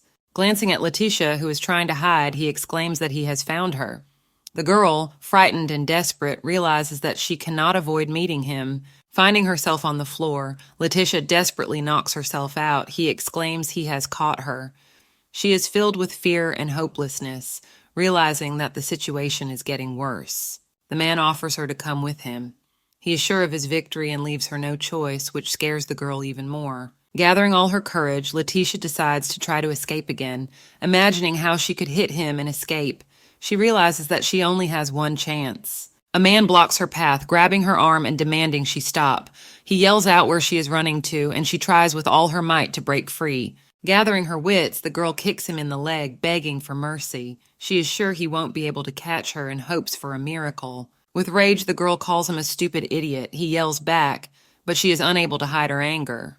In panic, Letitia screams for help as she is forcibly dragged back. Her heart is pounding in her chest, and she realizes that her hopes of rescue are becoming more and more elusive. A dark-haired man asks angrily what kind of 5-year-old child is standing in front of him. He can't believe his eyes, looking at the little girl who was born from a real egg. Letitia, wasting no time, delivers a powerful kick to his face with her foot. She fights desperately for her freedom, putting all her strength into this kick to scare away her pursuer. However, despite her efforts, he still holds her tightly. He demands that she stop resisting, showing that he has no intention of letting his victim go so easily. The man lifts Letitia up by her collar, and his eyes flash with anger. He asks why she is making him angry, trying to intimidate the girl even more. On the verge of despair, Letitia cries out for help, her eyes full of tears. She feels helpless and hopes that someone will come to the rescue at this critical moment. Suddenly, Cassius appears and asks what is going on here. His appearance inspires hope that the situation may change in Letitia's favor. The dark-haired man, seeing Cassius approaching, is startled. He realizes that he has encountered someone who could pose a serious threat to him. Cassius notices the tense atmosphere and asks if the Academy is on vacation now. His confidence and calmness begins to put pressure on his opponent. The dark-haired man tries to justify himself by claiming that he is a student here. He holds the girl, but his confidence is clearly shaken under Cassius's gaze. The man is the one who says Letitia was trying to steal important data. Her tears and trembling voice show how scared and helpless she is in this situation. Cassius, observing the situation, coldly asks if the Academy teaches kids to slap hands when they misbehave. His gaze is full of condemnation, and he clearly has no intention of letting this go unchallenged. The man, faced with this reaction, starts to get nervous and makes excuses. He didn't expect anyone to stand up for little Letitia, and now looks confused. Cassius continues, stating that if this is indeed the case, such an institution should be shut down immediately. His determination and confidence earns the respect and fear of those around him. Cassius reports that regardless of the circumstances, this man will be expelled. He notes that the problem for the Academy will still remain unresolved, but that doesn't matter to him. Cassius then asks the man about his professor who is in charge of his education. His tone is stern and demanding. He clearly intends to see the situation through to the end. Meanwhile, Letitia wastes no time and breaks free from the man's grasp. Cassius blurts out that now is not the time to be thinking about the girl. Cassius looks at the man and says that we'll have to take him to the professor immediately. His tone leaves no doubt that he will see the matter through and get justice. In the library, Lone notices Letitia. His appearance brings the girl a sense of relief and hope for salvation. Letitia, seeing Lone, immediately asks where he has been and why he has come only now. Lone explains that he had to go back and forth twice because of his large luggage and he hurried back, but she wasn't there. Lone holds out his hand to Letitia, motioning for her to follow him. His eyes reflect determination and concern, and Letitia, calming down a bit, is ready to trust him and go to safety, hoping for a better future. Lone reaches out to Letitia, concerned about her condition, and asks what's wrong. His green eyes look intently at the girl, who is struggling to cope with her fear. Letitia, still flustered, admits that she didn't say where she had gone and asks how Lone knew where she was. Her eyes are full of bewilderment and anxiety, for she did not expect him to show up. She begins to suspect that Lone has been following her all this time. This assumption frightens her even more, for she does not feel safe around him, and her gaze becomes tense. Lone, trying to defuse the situation, assures her that he knows where she might have gone. His confident smile seems genuine, but Letitia still doubts his intentions, not knowing if she should trust him. Letitia cries out in desperation that this is the first time she's been here, and she doesn't want to go outside where it's dangerous. Her voice trembles with fear, and she hopes Lone will understand her anxiety and let her go. Lone, losing patience, grimly tells her not to cause trouble. His tone becomes harsh and threatening, and Letitia realizes that her refusal could lead to even more serious consequences. He roughly grabs her arm, forcing her to step outside. Letitia screams, struggling to break free, but Lone only laughs at her efforts, believing her to be naive and helpless in this situation. Lone confidently states that a baby hatched from an egg must be special. He squeezes her hand harder, and Letitia feels a sharp pain. Tears streaming down her cheeks, she realizes that help is not coming. She looks at him, full of fear, realizing that her situation is becoming more and more dangerous. Her heart races with terror, and she dreams of a rescue that seems more and more elusive. Lone leads Letitia through a dark corridor, promising that they will exit through an underground passage. He assures her that no one will see them that way, and Letitia follows him, feeling a deep sense of anxiety and helplessness. Letitia sinks into her thoughts, gripped by fear. She doesn't want to be in the dark again, where she is haunted by horrible memories. Her heart clenches with panic. Suddenly, Bess Arden appears before her, surrounded by light. With a stern expression on her face, she orders Loana to let Letitia go. Her confident tone leaves no doubt that she is serious. Lone is shocked by Bess's appearance. He begins to justify that he had suspicions after his meeting with the Archduke, but he didn't think Bess would actually come. His confusion is evident on his face. Bess looks sternly at Lone, asking if he thought his actions would go unnoticed. Her firmness and confidence scares Lone. He realizes that consequences are inevitable. Letitia, seeing Bess, is relieved. She whispers her name softly, realizing she's now safe. Her eyes fill with tears of joy and gratitude. Upon waking up, Letitia doesn't realize where she is. The surrounding luxury of the room surprises her. She looks around, trying to remember the events that brought her here.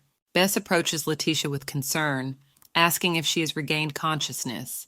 Her warm gaze and soft voice give Letitia confidence that everything will be all right. Bess leans over to Letitia, asking if she is in pain. Letitia, still confused, tries to realize what is happening and make sure she is okay. Letitia looks at Bess gratefully, asking how she got here. Her voice trembles, but there is hope and trust in her eyes for her savior. Bess calms Letitia down, assuring her that everything will be all right. Letitia apologizes for causing so much trouble, but Bess only smiles, showing that she is ready to protect her at all times. Bess notices Letitia's concern and walks over to see what's wrong. She tries to calm her down, assuring her that everything is fine. Letitia looks frightened, her eyes full of worry. Letitia clings tightly to Bess's hand, showing that she needs support.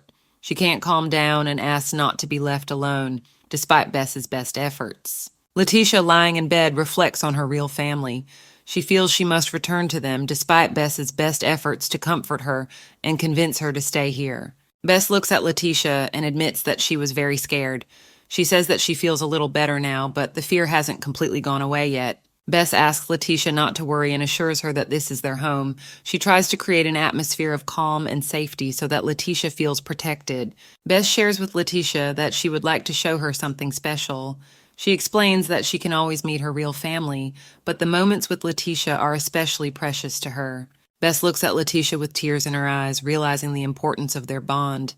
She realizes that Letitia is very important to her and tries to be strong for her. Letitia cries, admitting that she was very scared. She explains that being alone without Bess was unbearable and she felt lost and vulnerable without her support. Letitia recounts how she felt dark and cold without Bess. She's afraid of the dark and admits that fear took over her completely when there was no one around to support and protect her. Letitia continues to cry, explaining that she was afraid of the dark and felt completely alone. Bess hugs her, comforting her and promising to always be there for her so that Letitia will never feel so scared and alone again. Letitia tells Bess Arden about her experiences. Bess listens to her carefully and thanks her for her candor, showing her care and support. Letitia, embarrassed and a little frightened, asks Bess if she will be there for her. It can be seen that Letitia is in great need of comfort and protection at this moment. Bess assures Letitia that she will not leave her alone on a cold night and suggests that she stay at their house. Together, sitting on the couch, they embrace each other, showing a strong bond and mutual trust. Letitia, hiding behind Bess, expresses her doubts and questions whether there is anyone else in the house. Her fear and anxiety become evident. Bess confirms that Cassius, whom Letitia says is really here, and reassures her, showing her willingness to support the girl. Letitia decides that she needs to thank the person who saved her, showing her gratitude and respect for that person. Letitia explains that the Archduke saved her, and she feels that she needs to show her gratitude to him. Her eyes glow with determination and respect. Bess, smiling, suggests that Letitia go together and thank the Archduke, showing her support and willingness to help the girl with this important step. Meanwhile, one of the characters complains loudly that his birthday party didn't go well and yells that he didn't get a puppy. His mood is in stark contrast to the atmosphere of the previous scenes.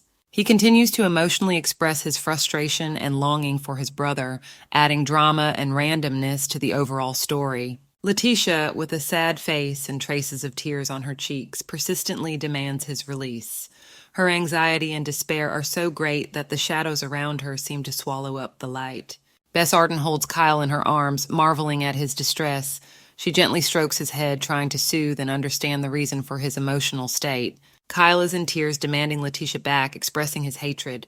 His cry is full of pain and incomprehension, which catches the attention of Bess, who asks him not to speak so harshly. Cassius, with a serious expression on his face, tells Kyle to stop.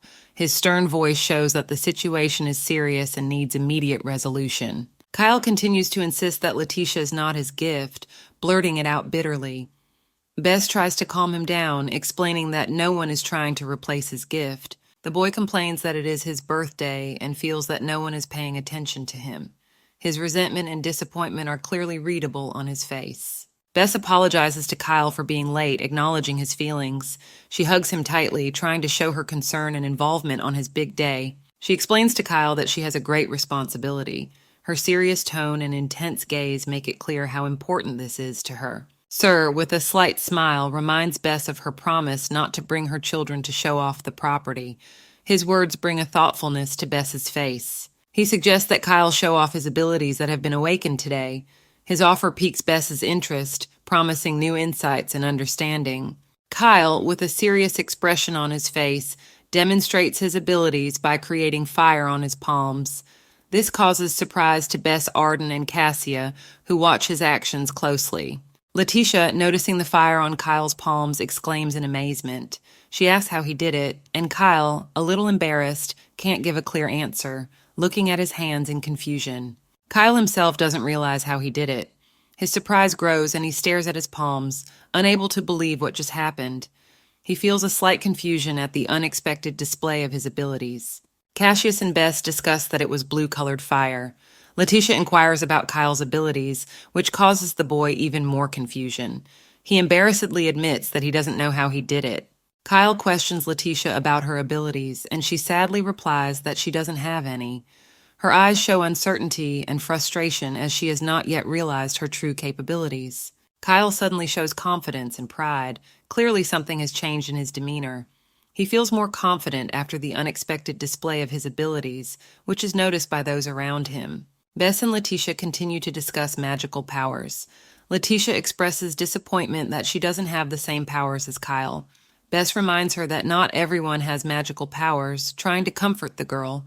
Bess explains to Kyle that not everyone has magic. She also reminds him that she said that a couple days ago this makes her a little angry. Bess explains to Kyle that only a select few are born with magical abilities. She points out that it can be either a blessing or a curse for a person, trying to convey to Kyle the importance of his gift. Bess adds that comparing oneself to others is a bad thing. She tries to convince Kyle that everyone has their own unique talents and abilities that shouldn't be measured by conventional standards. Kyle, with a twinkle in his eye, asks his older brother Demetrius if it can be done without magic. His interest in magic and his brother's encouragement strengthens his resolve in learning new skills. Dimitri thinks for a moment, then answers. Understanding appears in his eyes, and he is about to explain something to his younger brother, showing his knowledge and wisdom. He smiles and introduces himself to Letitia. Demetrius greets her cheerfully, openly showing his friendliness and desire to establish a good rapport. Letitia, confused and excited, introduces herself. Demetrius affably calls her name beautifully and is pleased to meet her, which makes her smile and relieved. Letitia asks Demetrius if she will be living with them.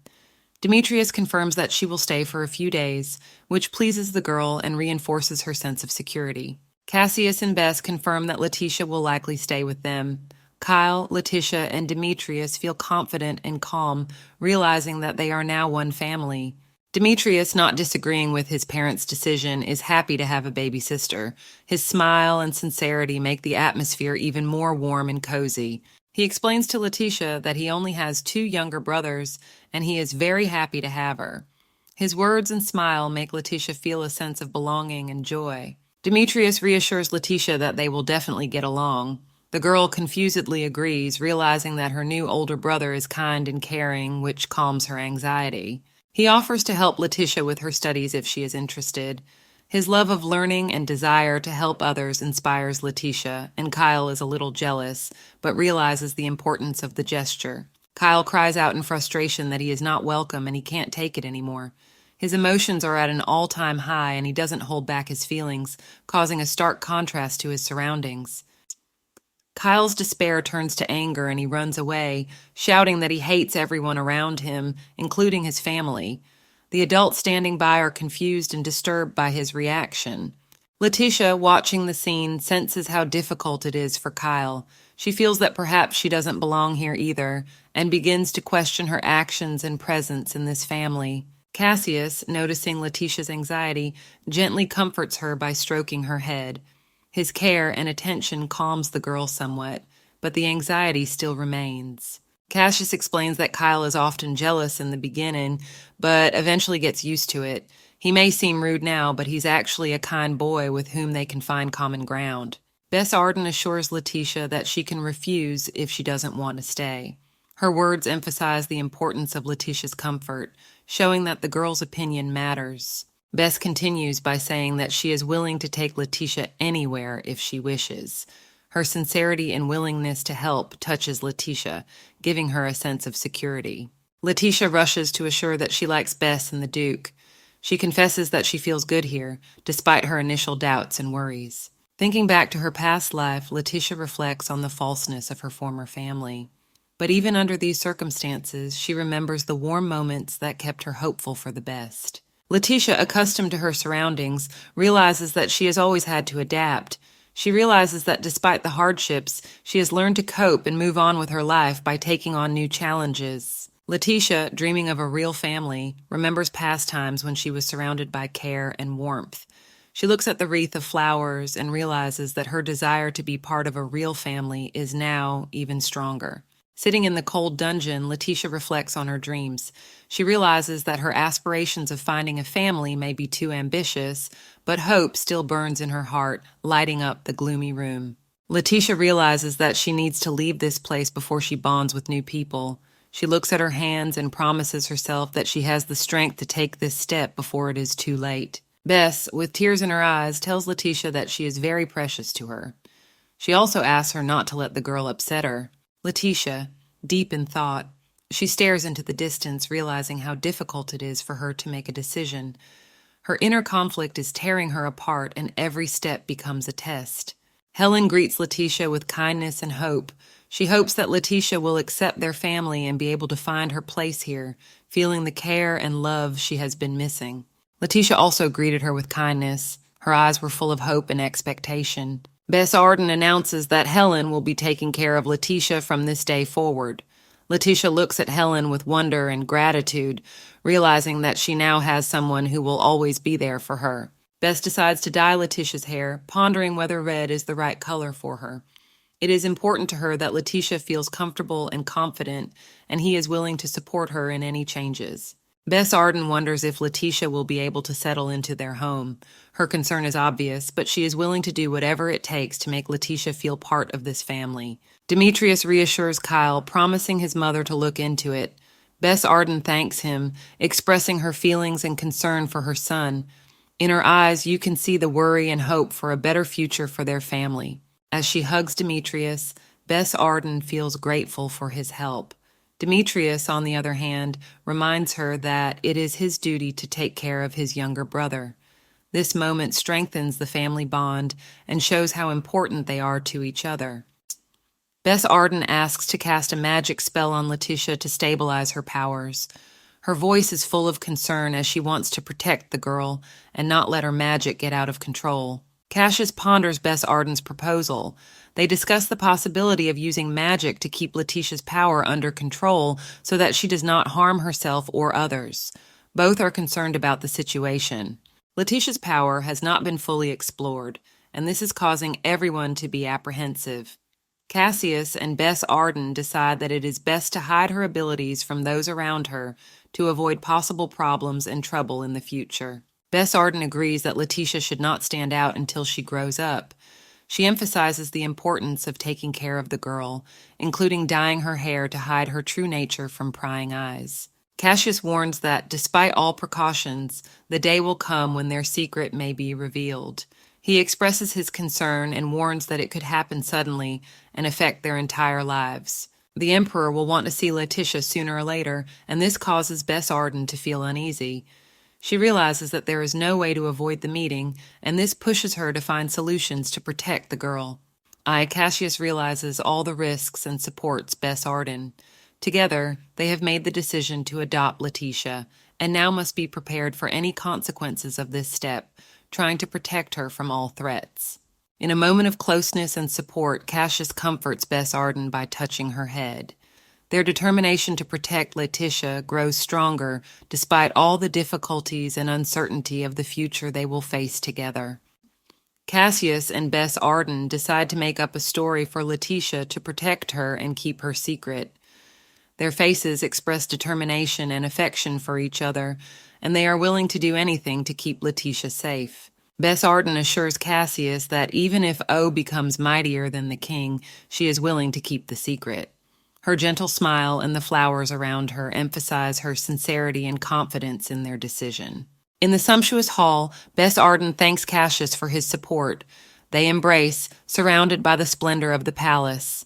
This shows their unity and determination to act together for Letitia's future. Letitia, with her eyes wide open, admires her new home. Her eyes light up with wonder and joy when she sees the luxurious bathroom that is now hers. Letitia is thrilled with her new possessions. She is surprised and delighted that it all belongs to her now. Her thoughts are filled with dreams of the future, full of hope and joy. Helen informs Letitia that she is to have her hair dyed at the behest of Bess Arden. Letitia is puzzled, but realizes that this is part of her new life. Helen tries to be gentle and supportive in this moment. Helen asks Letitia with concern if she is okay. Her kind eyes and smile show how attached she is to the girl and willing to support her in everything. Letitia ponders why her hair is dyed and why she looks so much like Bess Arden's daughter.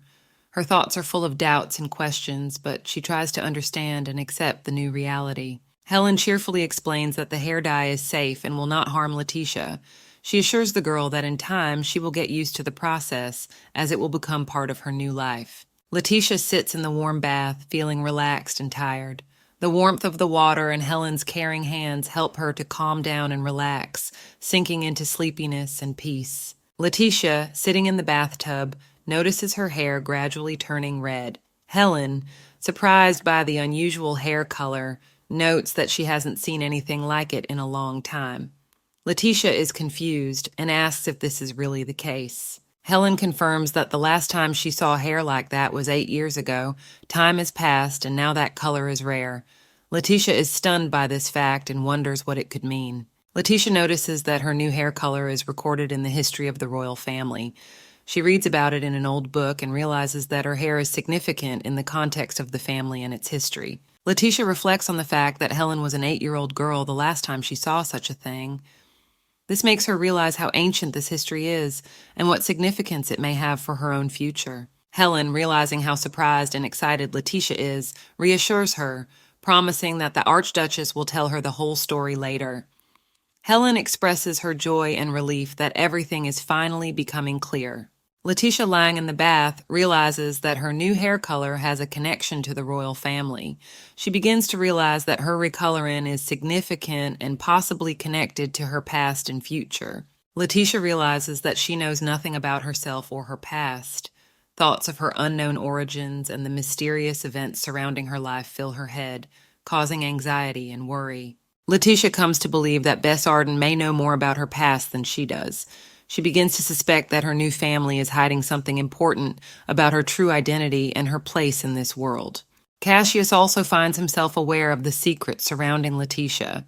Letitia realizes that he is also involved in keeping these secrets and may know more about her than he reveals. Letitia reflects on her captor and how all of these events are connected. The secrets of the past and present intertwine, causing her to search for answers and prepare for new discoveries in her life. Letitia, looking up at the ceiling, ponders her origins and wonders who she really is. She would like to hear the answer from someone who knows her story and can shed some light on her past. Helen, seeing Letitia's condition, is troubled and worried. Letitia lies in the bathtub, her eyes full of tears and her thoughts filled with uncertainty. Helen does not know how to help the girl deal with her inner fears. Watching Letitia, Helen notes how sweet she is despite her anxiety. Letitia, tired and weakened, struggles to stay on the surface of the water, her red hair floating around, giving the impression of tenderness and vulnerability. Letitia begins to hear mysterious voices calling to her. The voices speak of her purpose, calling her a lost ray of a star. Her heart clenches with excitement. She feels it is important. An image of a woman appears before Letitia's eyes, filled with light and roses. The woman says that Letitia is a lost ray of a star destined for something great. Letitia is shocked and mesmerized by this vision, feeling that she is finally getting closer to solving her mystery. Letitia, unable to believe her eyes, tries to realize who is before her. Her heart beats fast and she feels mixed emotions, fear, excitement, and hope. Her eyes, full of wonder, search for answers in this mystical image. The vision becomes clearer, and Letitia sees the woman holding her gently in the palm of her hand. Letitia is amazed by this. She feels small and defenseless in the arms of this mysterious figure, but at the same time feels cared for and warm. The woman explains that she saved Letitia so that Letitia could save countless souls. Letitia begins to realize that her life and destiny are closely tied to this great mission, and she must accept her role. Letitia, still surprised, realizes that her body is not yet ready to accommodate the immensity of her soul.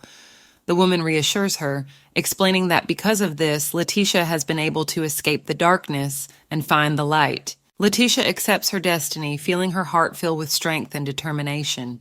She realizes that a great journey awaits her and is willing to face any hardship to save souls and fulfill her mission. Letitia, looking at the mysterious window, realizes that the encounter with the unknown will not consume her. She feels an inner strength and readiness to learn more about herself and her purpose. Suddenly, Letitia realizes that this is her chance to learn the truth. She remembers how she came to be in this new body and begins to realize that she has indeed died. Fear and misunderstanding overwhelm her, but she is determined. Letitia wonders why her soul was in the body of a child. She tries to make sense of her new life and the role she has to play. These thoughts overwhelm her, and she seeks answers to questions about her rebirth. The questions of who she is and why she was reborn keep Letitia's mind at rest. She feels that the clue to her destiny is somewhere close. A mysterious voice begins to explain her destiny, and Letitia listens with bated breath. The voice says that Letitia must remember herself and her past to realize who she really is. It's a hard journey, but it's the only way she can accept her true identity and fulfill her mission. The vision fades, and Letitia is left alone with her thoughts. She feels that she needs time to realize all that has happened. The woman in the vision says that this is all she can do for Letitia at this point. Letitia realizes that the more she strives to learn the truth about herself, the clearer her purpose will become. Her determination grows, and she is willing to go all the way to the end to understand the meaning of her existence. Gradually, Letitia begins to see things fall into place. Her memories return, and she begins to realize her role in this world. The light that fills her soul gives her strength and confidence. The vision leaves her with a gemstone, a symbol of her power and purpose. Letitia realizes that she needs to take her time and move gradually to master her power and avoid mistakes. Letitia receives her final instruction to protect defenseless souls from the darkness. This is her great mission. Letitia doubts her strength, but deep inside she feels confident. She knows she can handle all the challenges that come her way. Yes, Letitia is confident. Her determination is relentless, and she is willing to go all the way for those she cares about. Even in moments of despair, hope and striving forward will help Letitia move forward. She sees many challenges in front of her, but her inner light does not allow her to give up. Her loved ones may be far away, but Letitia realizes that it is her duty to protect them. She is willing to make any sacrifice for the safety of those she cares about. Letitia realizes that she is a special child. This knowledge fills her with pride and determination to use her abilities for good. Letitia sees something out of the ordinary in front of her. Her curiosity is boundless, and she wants to find out what it is. She sees before her a shield and a sword, symbols of her power. These magical artifacts will be her defense and weapon in the battles to come. A voice in her head instructs Letitia to follow through, to stop at nothing. She realizes that it is her destiny to fight for light and justice. Letitia's consciousness begins to cloud over, and she feels herself losing touch with reality. At that moment, she hears a voice asking about her condition. Cassius appears in front of her, whose cold eyes are full of determination. He checks her condition, preparing for the next stage of their journey together. In the semi-darkened room, the hooded man confirms his willingness to obey his superior, showing deep loyalty and willingness to fulfill any assignment. The night sky is filled with stars, creating an ominous atmosphere. The hooded man tells his subordinate everything he knows, hinting at serious consequences. The hooded man explains that the Count was so blinded by his lust for power that he sold his daughter. This act shows the depth of his betrayal. Cassius's stern gaze expresses contempt for the Count, who, despite his attempts, was unable to come close to those he was trying to manipulate. He reveals that the Count has put a spy in the academy to keep an eye on Bess. This emphasizes his desperation and willingness to do anything for power.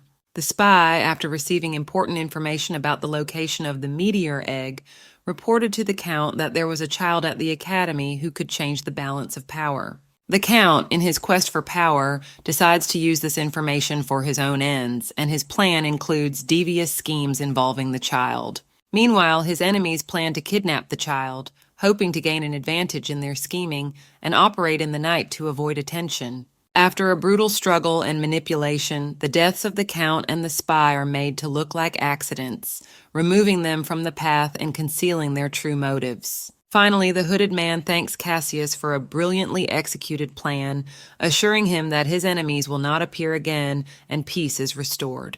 Cassius holds a rose in his hand, reflecting on the fact that his enemies use drugs. This causes him anger and contempt as he feels no pity for them. Reflecting that there should be no trace left of his enemies, Cassius throws the rose to the floor, where the petals fly apart. His faithful assistant confirms that everything will be done as he wishes. Letitia, with her bright red hair, sleeps surrounded by flowers, creating an image of innocence and vulnerability. Bess Arden looks at her, concerned about her condition. Bess Arden wonders if Letitia is all right, stroking her head. Letitia continues to sleep, showing no signs of waking. Cassius reassures Bess Arden, informing her that the doctor said that Letitia needs more rest and that everything will be fine. Bess is nervous, but Cassius tries to support her. Cassius ponders the magic and Letitia's unusual hair color, understanding why Bess is so agitated. He decides to wait for the right moment to learn the truth about the child from the prophecy. Bess Arden, shocked by the news that the mistress of the academy has appeared, cannot contain her surprise and exclaims, "My God."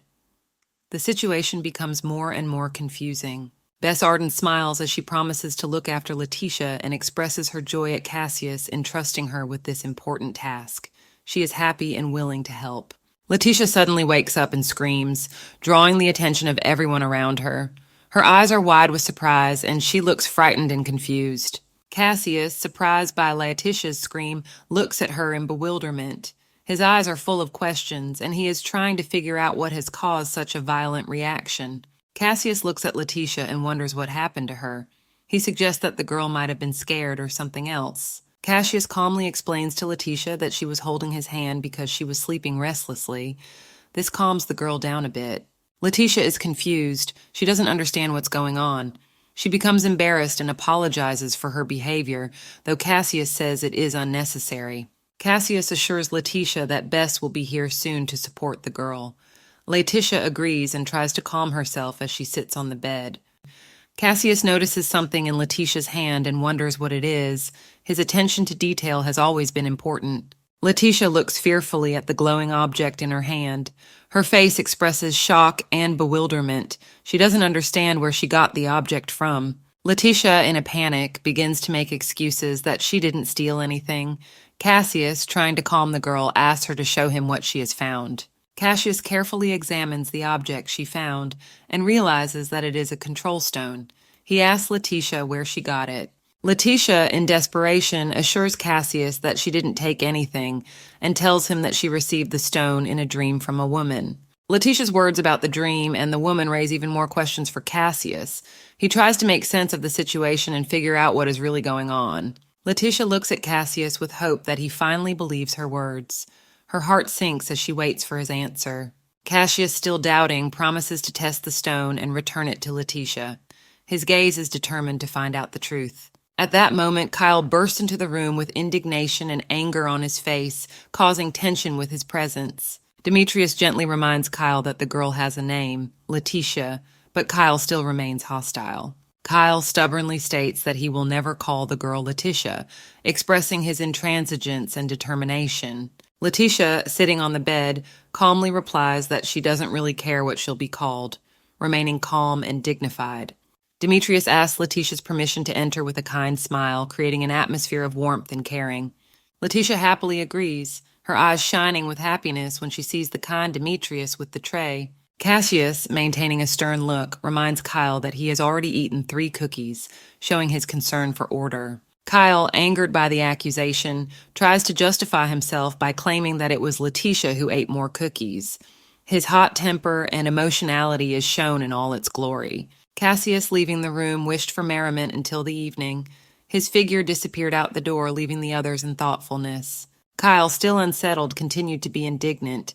His brother had only asked for 1 cookie, but the situation had gotten out of hand. Letitia, watching what was happening, decided to refuse the cookie so as not to escalate the conflict.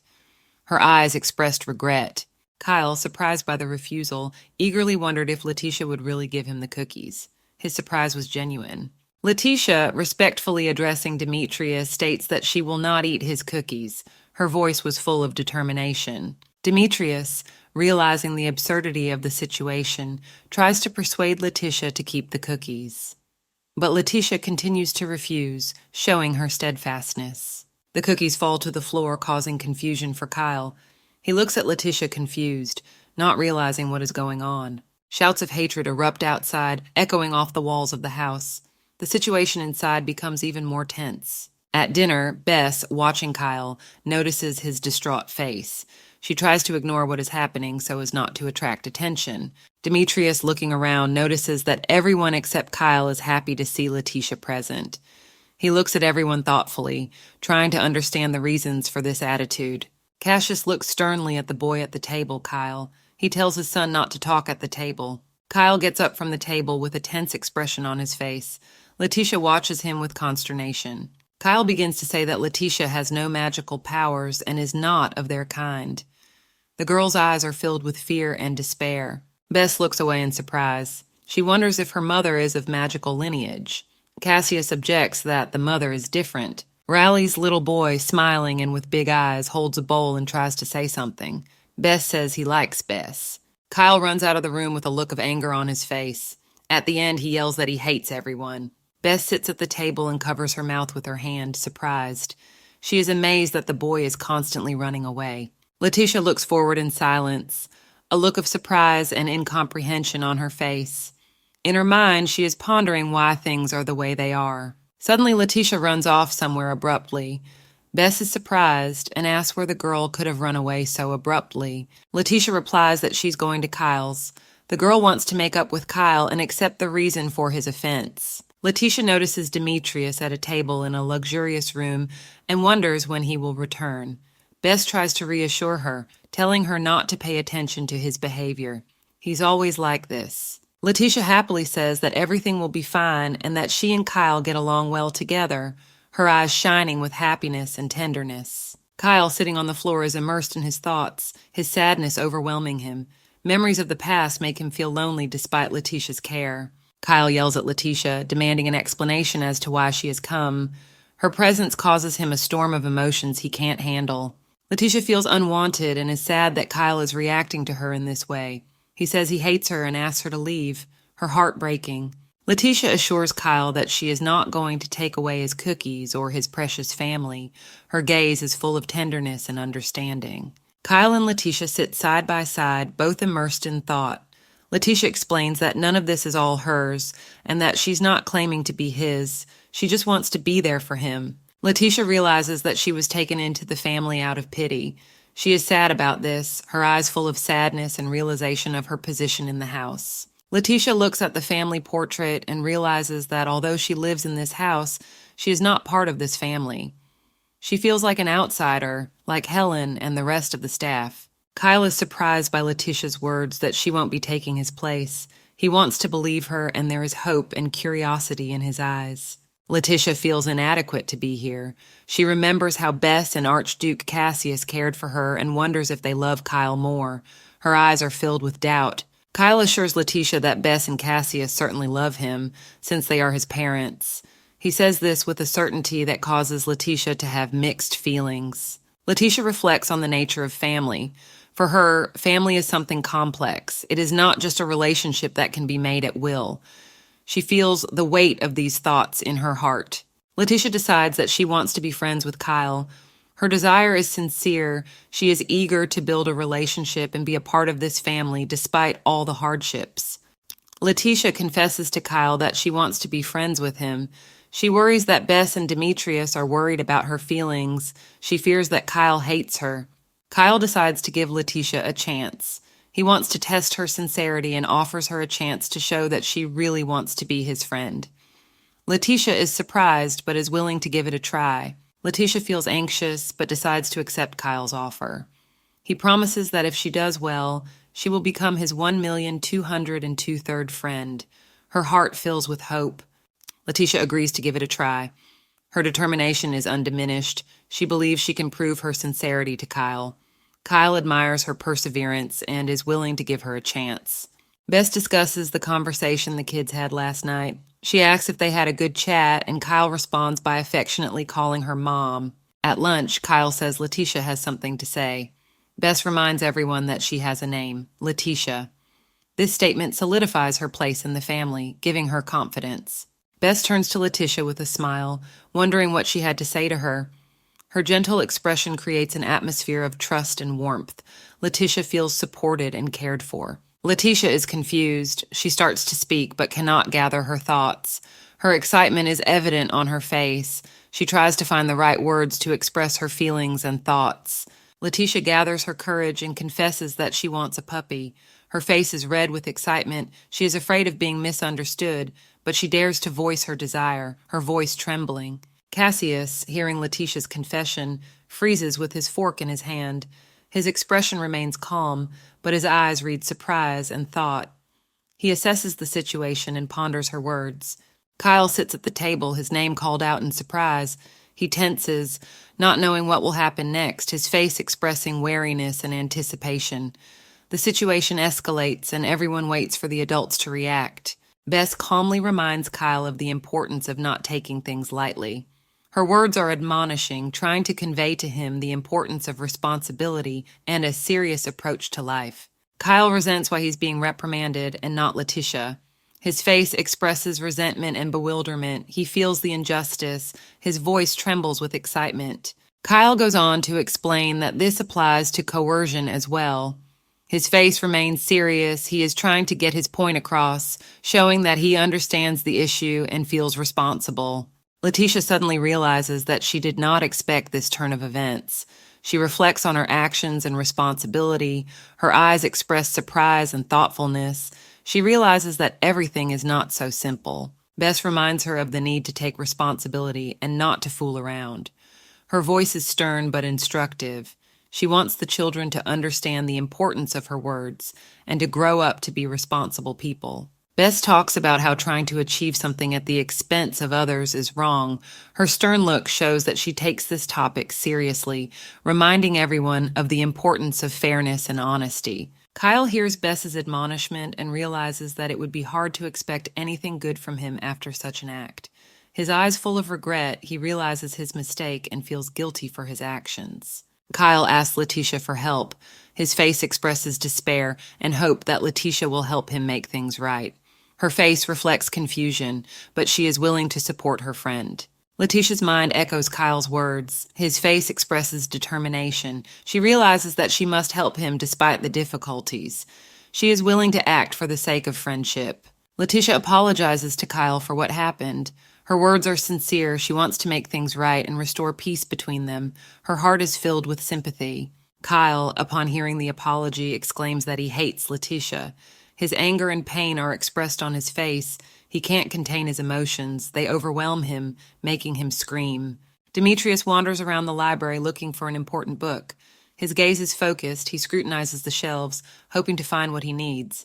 His thoughts are preoccupied with this important task. Demetrius finally finds the book he needs. He feels relieved and satisfied, his eyes lighting up with joy. This book seems important to him, and he carefully takes it from the shelf, anticipating that he will discover new knowledge. Opening the book, Demetrius sees the colorful illustrations and text about Tyrion. He realizes that this book holds many secrets and important information. Its pages are filled with magic and stories that could change many things in their world. Bess walks into the library unexpectedly and finds Demetrius with the book. She calls his name, her voice sounding concerned. Her presence suggests that the situation is even more serious, and Dimitri must share what he has found with her. Demetrius is reading a book in the library when he hears Bess's voice. He realizes that he has been found. Her presence is unexpected, but he is happy to see her. Bess having discovered Demetrius, he wonders if he has been searched for. He explains that he was engrossed in reading and didn't hear her approach. Bess smiles understandingly. Dimitri apologizes to Bess for not hearing her, as he was fully immersed in his book. She assures him that it's okay, and her smile shows that she's not angry. Bess wonders what exactly Dimitri is reading. He tells her the contents of the book, his voice full of passion and interest in the topic that has captured him. Demetrius explains that he is reading a story about Tyrion. Bess listens with interest, her eyes glowing with understanding and curiosity. She's eager to learn more. Bess notices that Demetrius is bothered by Letitia's hair. He confirms her hunch, explaining that the girl's rare hair color made him wonder. Bess mentally sighs with relief when she learns that Kyle is not interested in Letitia. However, she realizes that Demetrius is much more observant and intelligent than he seemed. Demetrius notices that Letitia's rare hair color may be connected to something important.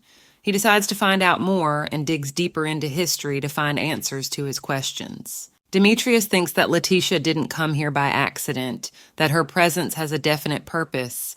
He believes she plays an important role in the story and wants to understand its significance. Demetrius and Bess continue to discuss the book and Letitia. Demetrius asks that the child came here for a reason, and together they begin to search for answers to their questions, hoping to uncover the mystery of her origin and purpose. Bess watches silently, her eyes filled with concern.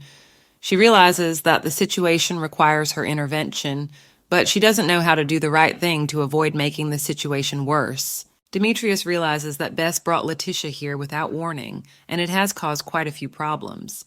He feels that Bess's apology is sincere, but the situation is still complicated and tense. Bess continues to apologize to Demetrius for her impulsiveness, admitting that she did not act thoughtfully.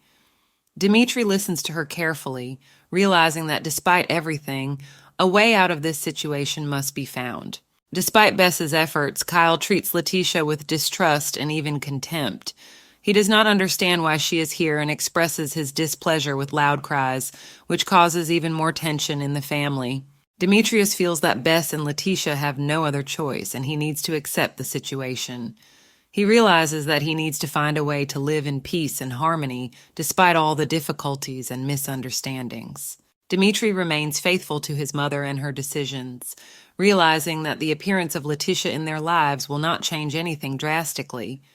He tries to remain calm and confident so as not to aggravate the situation. Bess, watching Demetrius, realizes that he does not care whether Letitia is good or bad. He rarely expresses displeasure, preferring to remain neutral, which allows him to remain calm in any circumstance. Bess talks about her 3 sons, each with their own unique character and characteristics.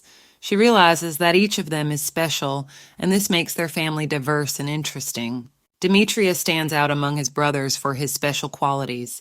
He is more mature and judicious, which allows him to find solutions in difficult situations and maintain harmony in the family. Demetrius, as the first son of the Arden family, carries a lot of responsibility. His wisdom and calmness help the family to cope with any difficulties and find ways out of the most difficult situations. Demetrius, from an early age, amazed everyone with his abilities. He easily composed complex sentences in different languages, playing with cards and surprising adults. Even Bess, his mentor, could not believe in his abilities. At the age of 5, Dimitri's magic awakened. In just a year, he learned to fully control it, which usually takes others 10 years.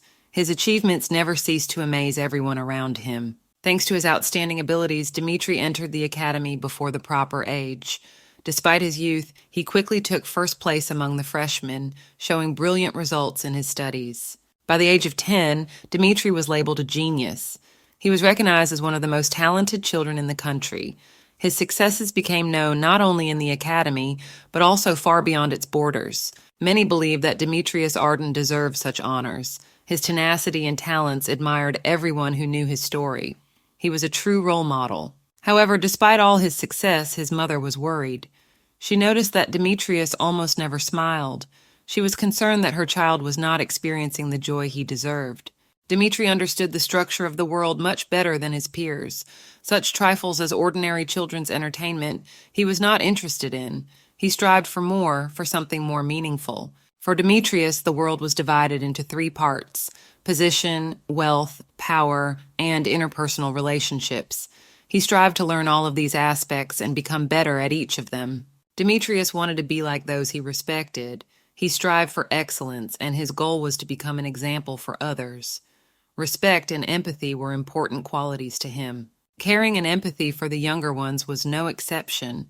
Family was an important part of his life for Demetrius. He always strived to support and protect his loved ones despite his great accomplishments. Bess was worried about her first child. She saw in him her traits of being calculating and thinking things through. Her worries were genuine, and she did not hide her feelings. Demetrius was immersed in reading when Bess approached him. She wanted to share her thoughts, but noticing his surprise, she decided not to say anything important. However, her concern was evident in every movement. Bess gently kissed her son's forehead, telling him that it was possible to be sincere with family. Her words penetrated his heart, causing Dmitri to feel warm feelings. She wanted him to know that he could always count on her support. They sat together in the library, with their arms around each other. Bess asked her son how he felt, hoping to hear something important from him. Her voice was full of warmth and concern. She wanted to understand what was really going on in Dmitri's soul. Dmitri thought about his mother's question. He tried to make sense of his emotions, which were something new and incomprehensible to him. He needed time to put his feelings into words. Letitia, the girl with the bright red hair, had always been amazing. Her sincerity and kindness delighted those around her. She had a special ability to attract attention and make people smile. Bess discussed Letitia with Demetrius. She noted that the girl was different from other children, especially in her preferences. Letitia refused cookies, which was unusual for her age. Demetrius recalled recently offering Letitia a cookie, and she refused. This was unexpected to him, as usually children younger than him love such a treat.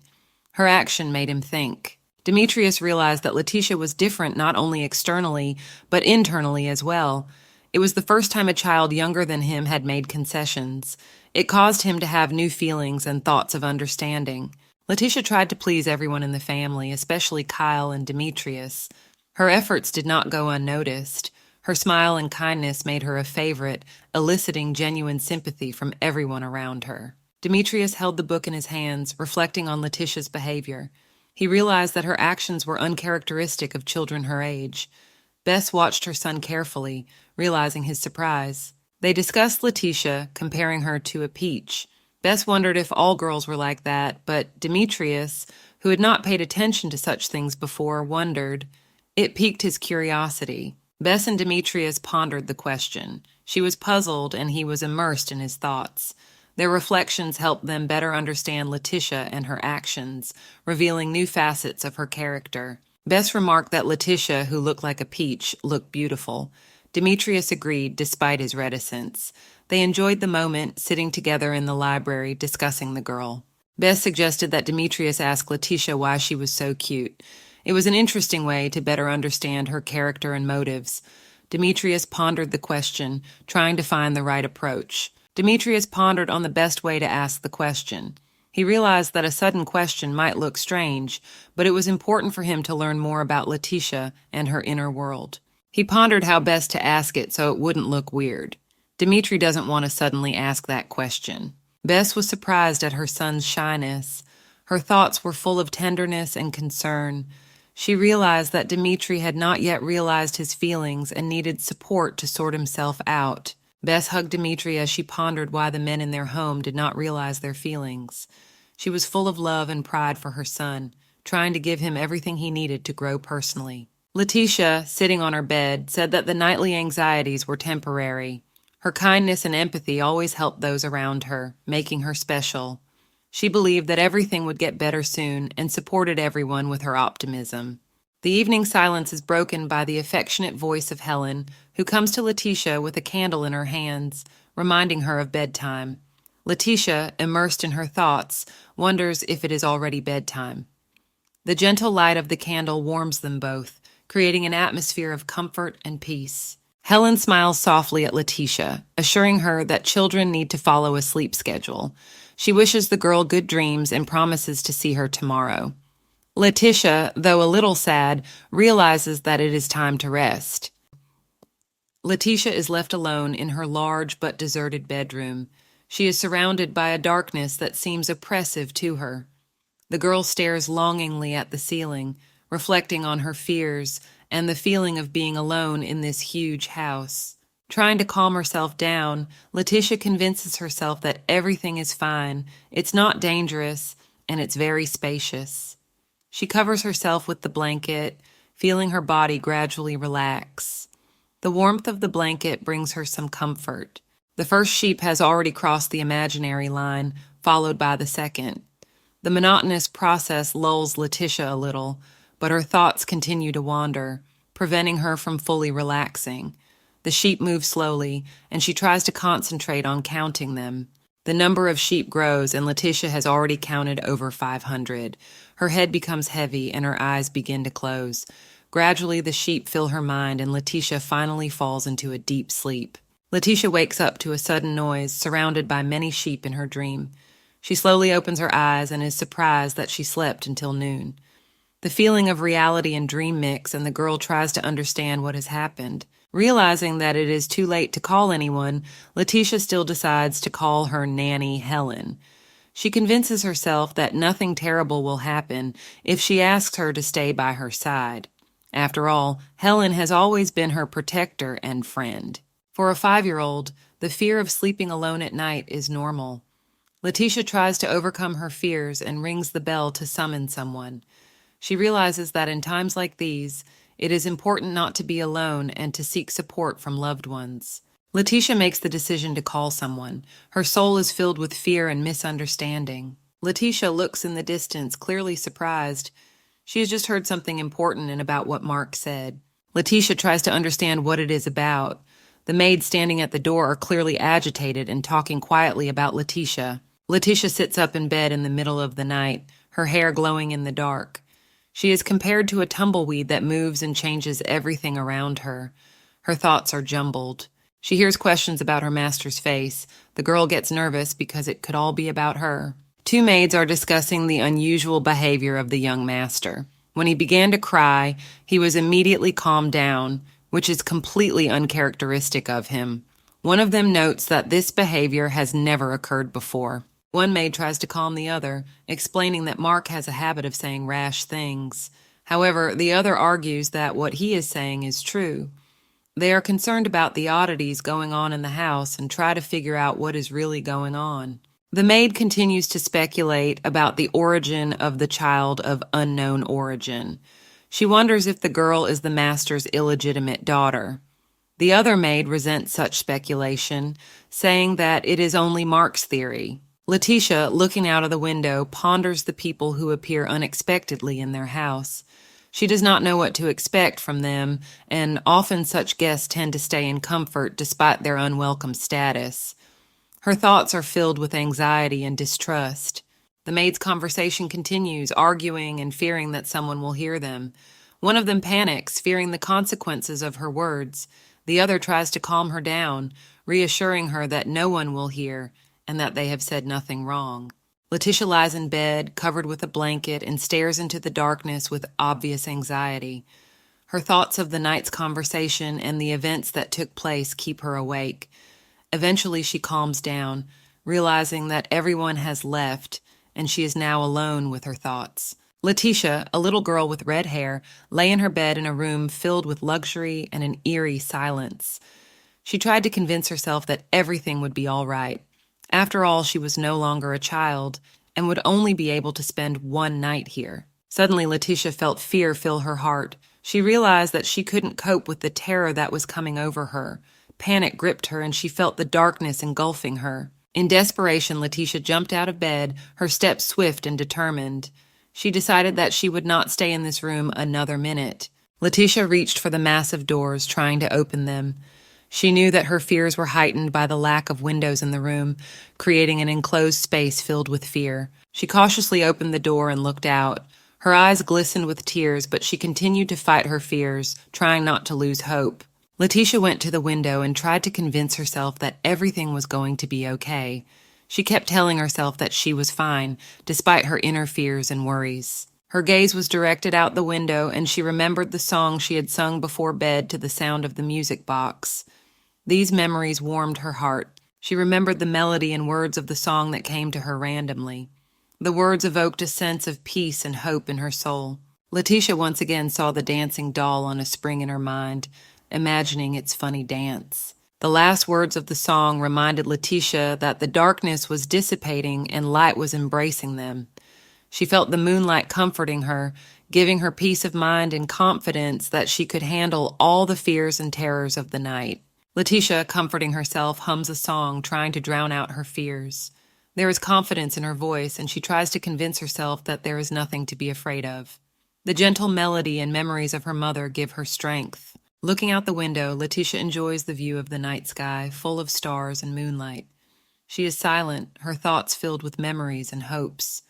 This silence helps her find inner peace and strength. Her thoughts return to how poorly she remembers the melody, but once she starts singing, the memory comes alive, and all the memories become vivid and clear again. The song helps her connect with past joys and happy moments. Suddenly, Letitia is noticed by Demetrius, who happens to be nearby.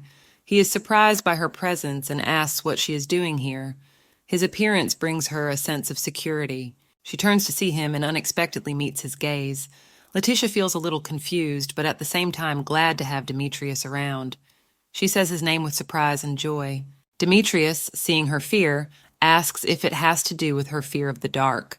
Letitia confirms that the fears are coming back to life, and the ghost of the past is approaching, making the night even more unsettling for her. He explains that he was in the library trying to learn something important. Demetrius holds up a book that might help them make sense of the situation. Letitia listens to him intently, trying to understand what he found. Demetrius warns Letitia not to wander around the estate so late. He carefully reminds her that it is possible to get lost.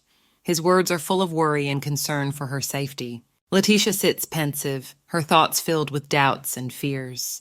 She is silent, pondering Dimitri's words and weighing what to do next. Her inner turmoil is evident in her eyes. Dimitri, seeing her indecision, offers to return to the room. His suggestion sounded softly, with care and understanding. Letitia begins to feel that she is not alone in this struggle with her fears. Letitia feels insecure and wonders if she is making him uncomfortable with her presence. She clenches her hands in nervous tension, showing how hard it is for her to be in this place. Demetrius calms Letitia down and offers to escort her out. He smiles warmly at her, showing that he will not leave her alone in this large and gloomy manor where Letitia feels so much fear. He reminds her that Arden Manor is not a place to go alone. His words are spoken with care and caution, which makes Letitia feel secure. She begins to trust him more and more. Demetrius takes Letitia's hand, helping her up.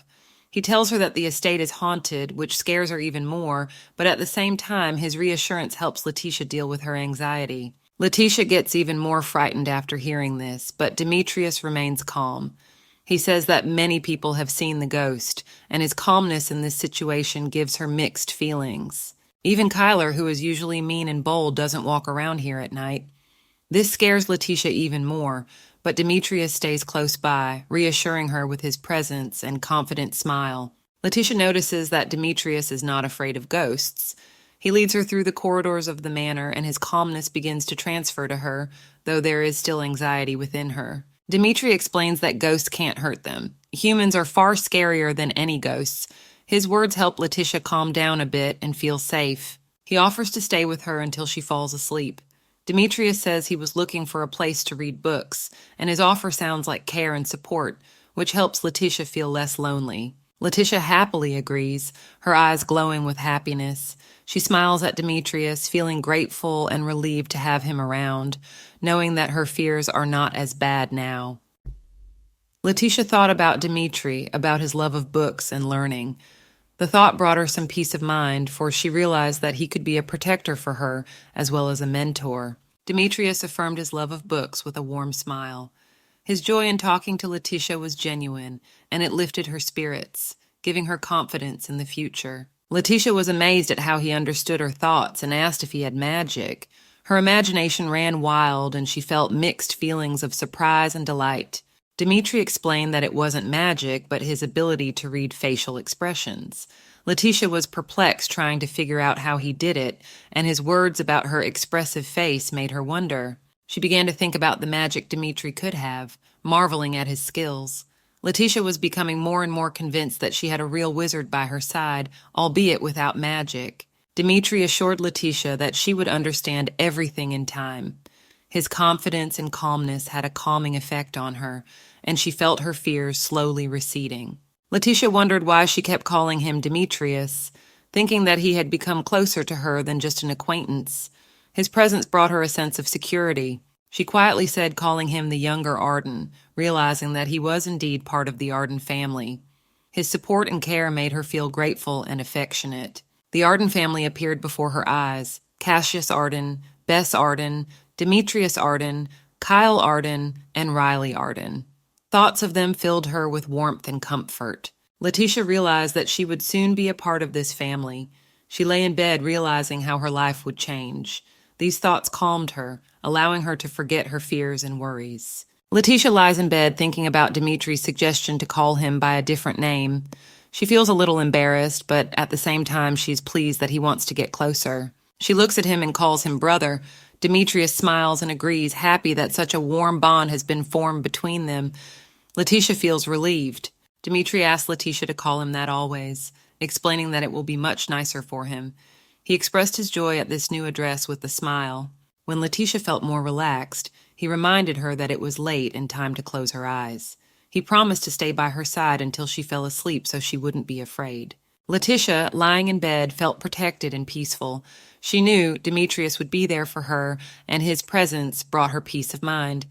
They said goodbye until tomorrow, and she closed her eyes. In the darkness of the night, she reflected on how important it was to be there for someone, even if that someone was still a child. This realization helped her overcome her fears. The night passed quietly. Letitia listened to Dimitri's calm breathing and the sound of the pages of the book he was turning. These sounds lulled her to sleep without fear. The next morning, Letitia was awakened by Helen's soft voice. She called her to wake up, and Letitia struggled to open her eyes, but felt sleepy and rested. Helen wished her a good morning, and Letitia answered her with a smile.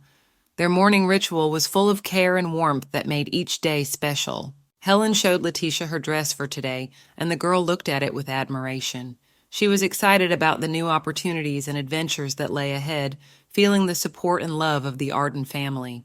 Letitia suddenly woke up, realizing that she was awake.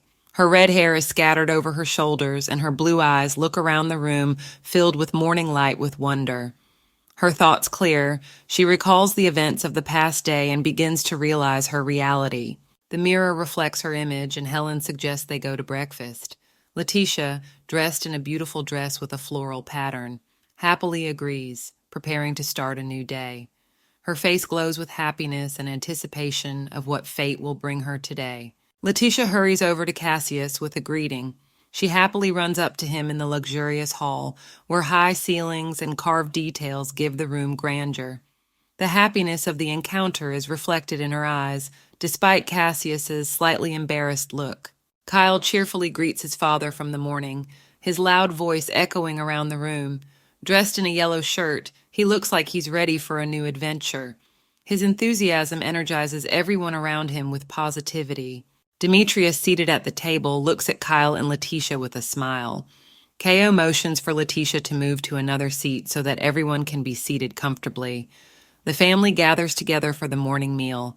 The atmosphere is filled with warmth and love. Letitia cheerfully greets her brother Demetrius, her bright smile and happy eyes filling the room with light.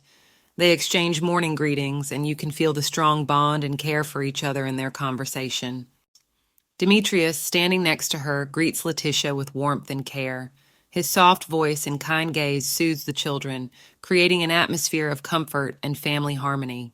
The morning begins with mutual love and support. Meeting majestically in the hall, Bess Arden sits at the head of the table, surrounded by guards. She observes discreetly, her gaze penetrating everyone present. Questions and expectations hovered in the air. Bess Arden addresses the sanctuary with a request, her green eyes watching with hope and confidence. She knows there is much at stake, and her words must resonate with the decision-makers. Her voice sounds firm and confident. The final moment, the star falls, leaving a glittering trail behind it. Letitia looks up into the sky, her eyes reflecting hope and light. She realizes that the path of her life is just beginning, and new discoveries and accomplishments are ahead of her. A magician in white robes stands beneath a sky filled with shooting stars. He raises his hands as if summoning celestial energy. Magical light surrounds his figure, creating an aura of mystery and majesty. He is ready for an important ritual that will change destiny. The magician clenches his fists and slaps the table, expressing determination. His words that this is the last princess of Tyrion. This statement resonates in the room, awakening the interest and attention of all present, ready to follow him. A scholar in white with short red hair speaks of a prophecy, mentioning a child who can change the future. Her eyes burn with enthusiasm, and the image of a mysterious figure can be seen behind her back. She is confident in her words and their meaning. In the council chamber, the woman calls for the burial of the papal commission and the restoration of the priesthood, pointing out the importance of the moment. Rays of light filtering through the stained glass windows emphasize the significance of her speech and conviction. In a deserted area under a starry sky, people in white cloaks are walking. They relay to each other rumors that nothing has been found at the site of the meteor crash. The darkness and emptiness around them symbolize uncertainty and danger. The magician says in confidence that he sent a false seer to the emperor, hoping to avoid trouble. He is confident in his plan, but his anxiety about its success nevertheless does not leave him. He realizes that the risk is great. The mage sits on his throne and ponders the fact that they may have missed a chance, the first time in 52 years. His thoughts are filled with anxiety and contemplation of how to proceed. The atmosphere in the hall emphasizes the tension of the moment. The magician mentally appeals to the deity to help him not to arouse suspicion. He doubts his success and seeks support from above. His faith is being tested, and he hopes for a favorable outcome to his actions. The mage ponders why the Archduchess has come here. His thoughts are filled with questions and speculation about her intentions. He realizes that her visit could change many things and tries to understand the true purpose of her coming. The Archduchess says confidently that she has come with a request. Her words sound decisive, and she makes her purpose clear. Her voice and gaze reflect strength and willingness to go all the way for her cause. The hand that represents determination clenches into a fist, and the voice asks when the Arden family had something important happen. The herald greets Bess with icy calm, acknowledging her presence before the Holy Father. The herald impatiently demands an explanation. The majestic interior of the temple, filled with the glow of organ pipes, emphasizes the importance of the moment. He wants to know what has brought Bess here and why her request is so important. With a pleading look in her eyes, Bess asks the herald to watch over her children. She realizes that the situation is serious and she needs his help. There is sincerity and maternal concern in her voice. Bess's inner monologue reflects her feelings that it is good that she came instead of Cassius. She realizes the responsibility on her shoulders and the atmosphere of the place where destinies are decided. Opening the suitcase, Bess reveals a broken egg. It is the egg from which the girl Letitia hatched. The herald looks at it with surprise and bewilderment. He tries to comprehend what could have happened and what consequences it will bring.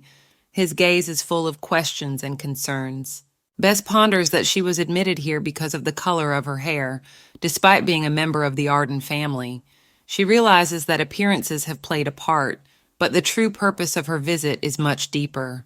With the focus on Bess's green eyes, she addresses the herald respectfully, calling him Your Holiness. Her gaze is full of determination and confidence. She is ready to voice her requests and hopes for his understanding. Bess announces her intention to reopen the investigation into the causes of Tyrion's fall, emphasizing that she needs the help of the Holy See. Her words sound firm. She knows this is the only way to succeed. The herald demands answers with a serious expression on his face, clarifying if the child from the prophecy is the target of the research. He realizes the significance of this information and wants to be sure of its veracity. Bess confidently confirms that her research is indeed about the child from the prophecy. Her gaze is firm, and she knows that her words are important for the future. The herald, upon learning that the child is at Arden Manor, rises from his seat. His determination is evident. He is ready to act immediately to protect the child and learn the whole truth. One of the counselors exclaims angrily, reminding Bess of her husband, who is a loyal subject and nephew of the king. His words are filled with anger and distrust. He doubts her intentions. The counselor continues to blame Bess, insisting that entrusting the child of prophecy to her husband was a mistake. He points to the broken debris in the suitcase as proof of her failure. Bess, in dialogue with Cassius, who is worried about the need to deceive, tries to reassure him. She understands the risks, but believes that they have no choice but to lie to save the child. Bess continues to convince Cassius that at best they will be able to make a pact. She expresses her concern and worry for him. Their dialogue is filled with emotion and mutual support. Cassius realizes that without this deception they will not be able to achieve cooperation. His gaze is serious. He realizes that their future depends on the success of their plan. He is willing to take risks for the sake of the goal. In a warm and cozy atmosphere, Cassius embraces Bess, assuring her that all will be well. His words that he couldn't have achieved his status without excitement emphasize his confidence and support. Cassius firmly tells Bess to go and tell her everything they have discussed. His eyes are full of determination. He believes that her words can make a difference and ensure their success. Bess proudly declares that her husband, Cassius Arden, is not a nephew, but a man who can change their fate. Her confidence and willpower are reflected in her words. They are ready to fight for the future. Bess confidently states that Cassius is the king's son. There is a firmness in her words that emphasizes the importance of what she says. She knows that the truth must be revealed to save the child. Bess's gaze is determined as she clarifies that Cassius is the king's only true son. Her confidence in the rightness of her words leaves no doubt about the importance of their mission. Letitia, disturbed by what she has heard, asks about the mysterious tumbleweed. Her big blue eyes are full of curiosity and anxiety. She wants to understand what is going on around her. Cassius, with a serious expression on his face, wants to know who told Letitia about it.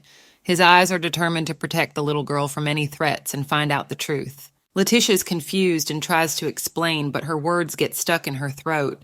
Her fear and anxiety become evident. She fears the repercussions of her revelation. Cassius suspects Kyle, but Letitia and Helen quickly refute him.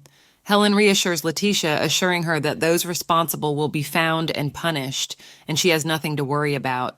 Helen explains that there are those among the maids who have maligned and teased Letitia. She is confident that those responsible will be found and punished, reassuring Letitia and Cassius. Cassius watches Letitia hug Helen, and though this too doesn't understand why everyone is treating him this way. Helen hugs Letitia tightly, promising to protect her from those who hurt her. Her care and love become a shield for the little girl in this cruel world. Gloom and darkness envelop Cassius as he remembers all the evil words and curses he has heard. These memories become a source of fear and pain for him. Letitia snuggles up to Helen, clearly agitated and trying to find comfort.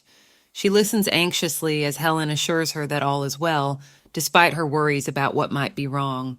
Helen tries to explain to Letitia that His Grace is just a little upset. She is sorry that bad things have been said about Letitia, and tries to comfort the girl by hugging her. Letitia, deep in thought, realizes that this is not the case. Her bright blue eyes express an inner struggle. She doesn't believe the excuse that she was just wronged. Helen assures Letitia that this is the case. The girl wonders in horror if everyone in this place has the ability to read minds, marveling at the accuracy of her words. Helen, touching Letitia's head, states that such a little girl is a gift to the Arden family. She promises to protect her so that in the future, no one will treat her as badly as they have now. Letitia, embraced by Helen, feels her support. Helen assures her that she and the Archduke will always be at her side, instilling the girl with confidence in her protection and loyalty. Letitia, still confused, quietly agrees. Her eyes express hope and appreciation for the care she receives from Helen. Letitia expresses her desire to go out for cookies with Helen. She is excited to spend time together, dreaming of simple pleasures. Bess is adamant that her husband Cassius Arden is not the king's nephew. Her statement is surprising and demands an explanation. Cassius, he's not the king's nephew but his son.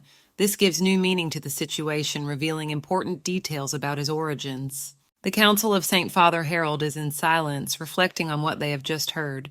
There is tension in the air as every detail matters for their future actions. The herald, turning his head to the side, questions why the king had not mentioned such important information before. His concerned look shows that he senses ulterior motives. Bess ponders that the king needs a loyal dog ready to run any errand.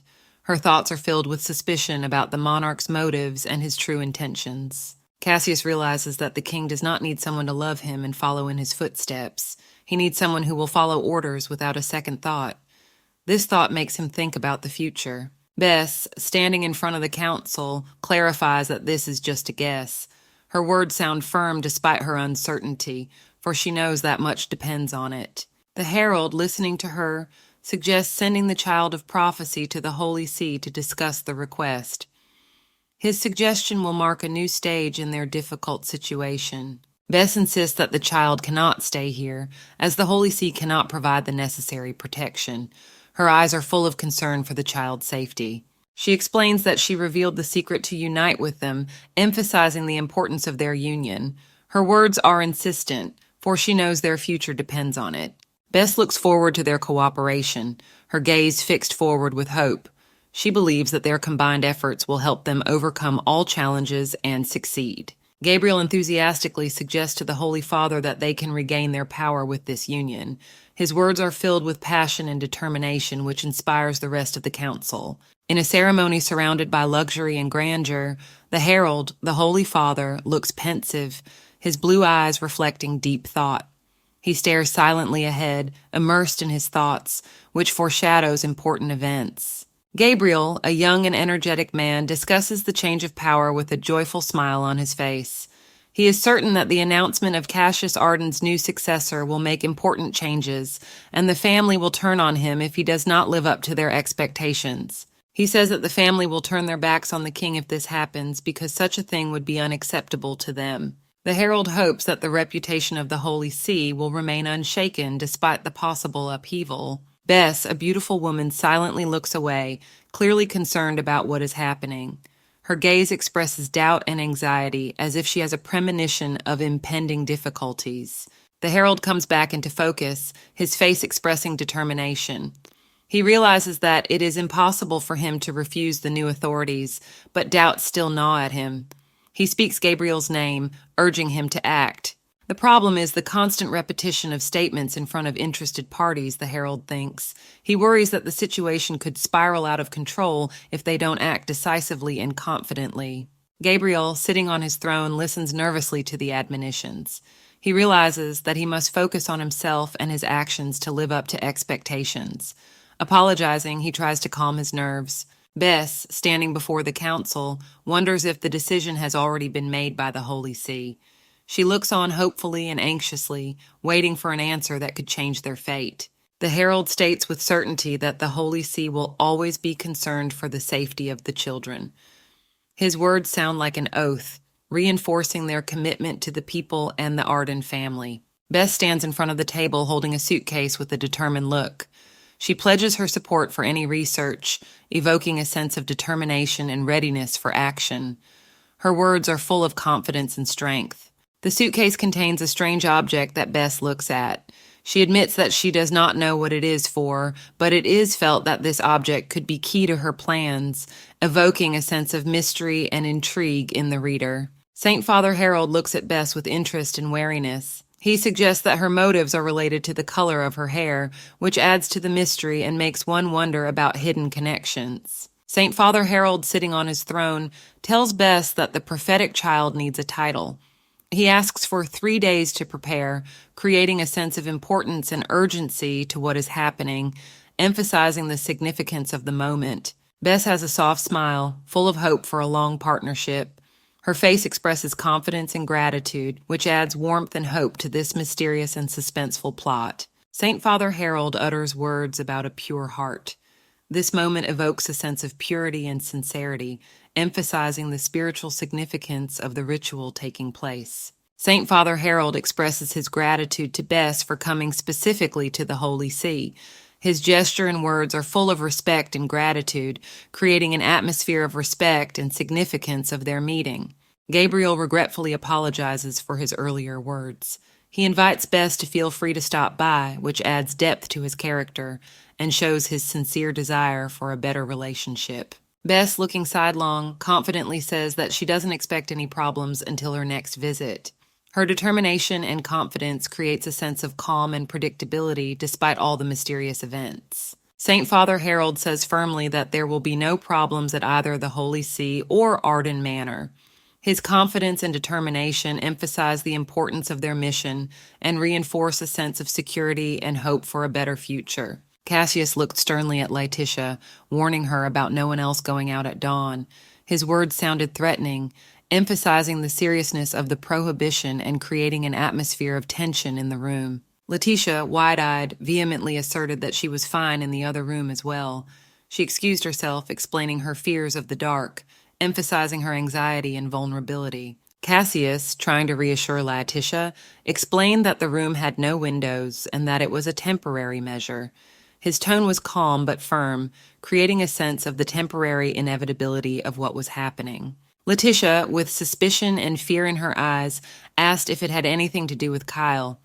She couldn't ignore the situation despite Cassius's reassurances, feeling inwardly anxious and perplexed. Laetitia stated in despair, unable to be indifferent, seeing Kyle running away in tears. She was worried about her playroom, her heart full of grief and frustration. Cassius leaned over and told Laetitia to speak up right away if she was worried about anything.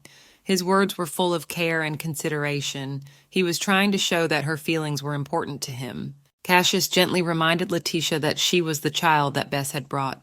His voice was full of understanding and support. He was trying to build her confidence and sense of belonging. Cassius, with a serious expression on his face, cautioned Laetitia not to show others what they should not see. His words were cryptic and unsettling, causing Laetitia to question and worry. Bess entered the room, her face glowing with a smile and joy, as if she was bringing light and warmth to this gloomy place. Her appearance was like a ray of hope for everyone. Laetitia, upon seeing Bess, shouted her name joyfully.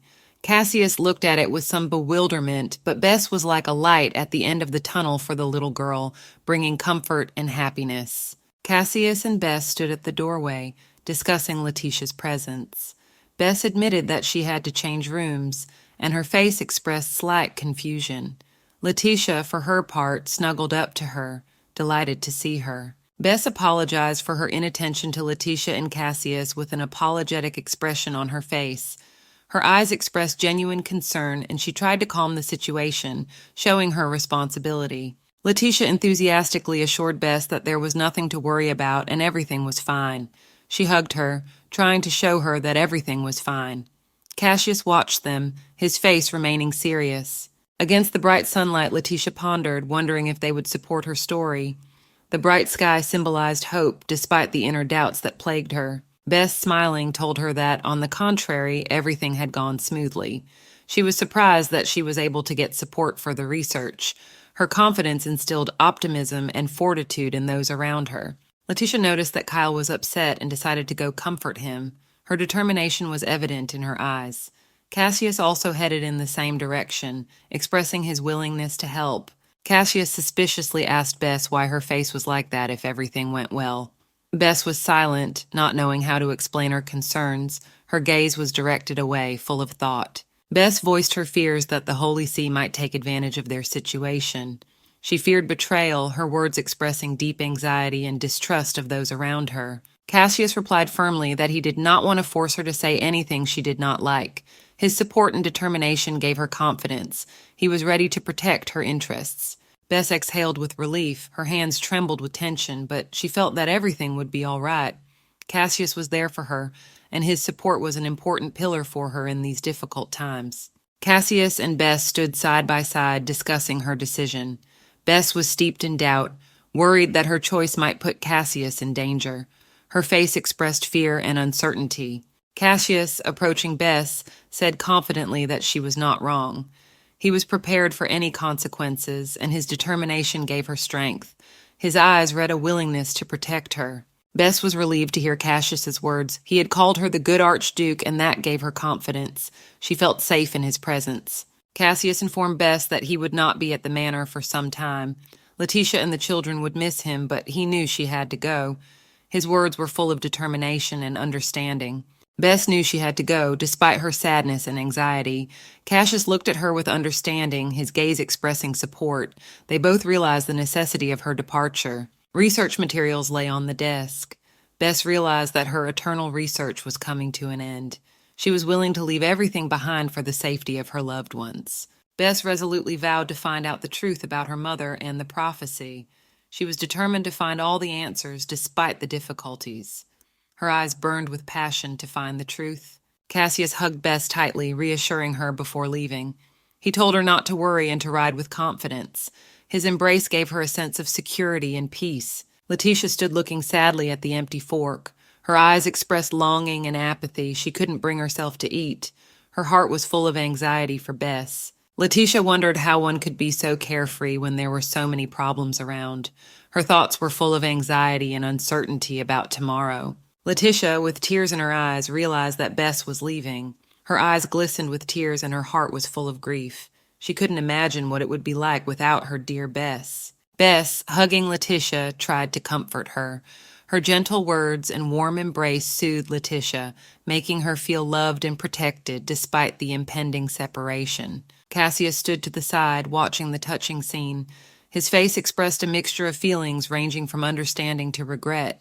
Deep down, he was also worried about Letitia and her emotions. Bess and Helen hugged Letitia, expressing their love and support. Letitia, surrounded by care, felt special and important.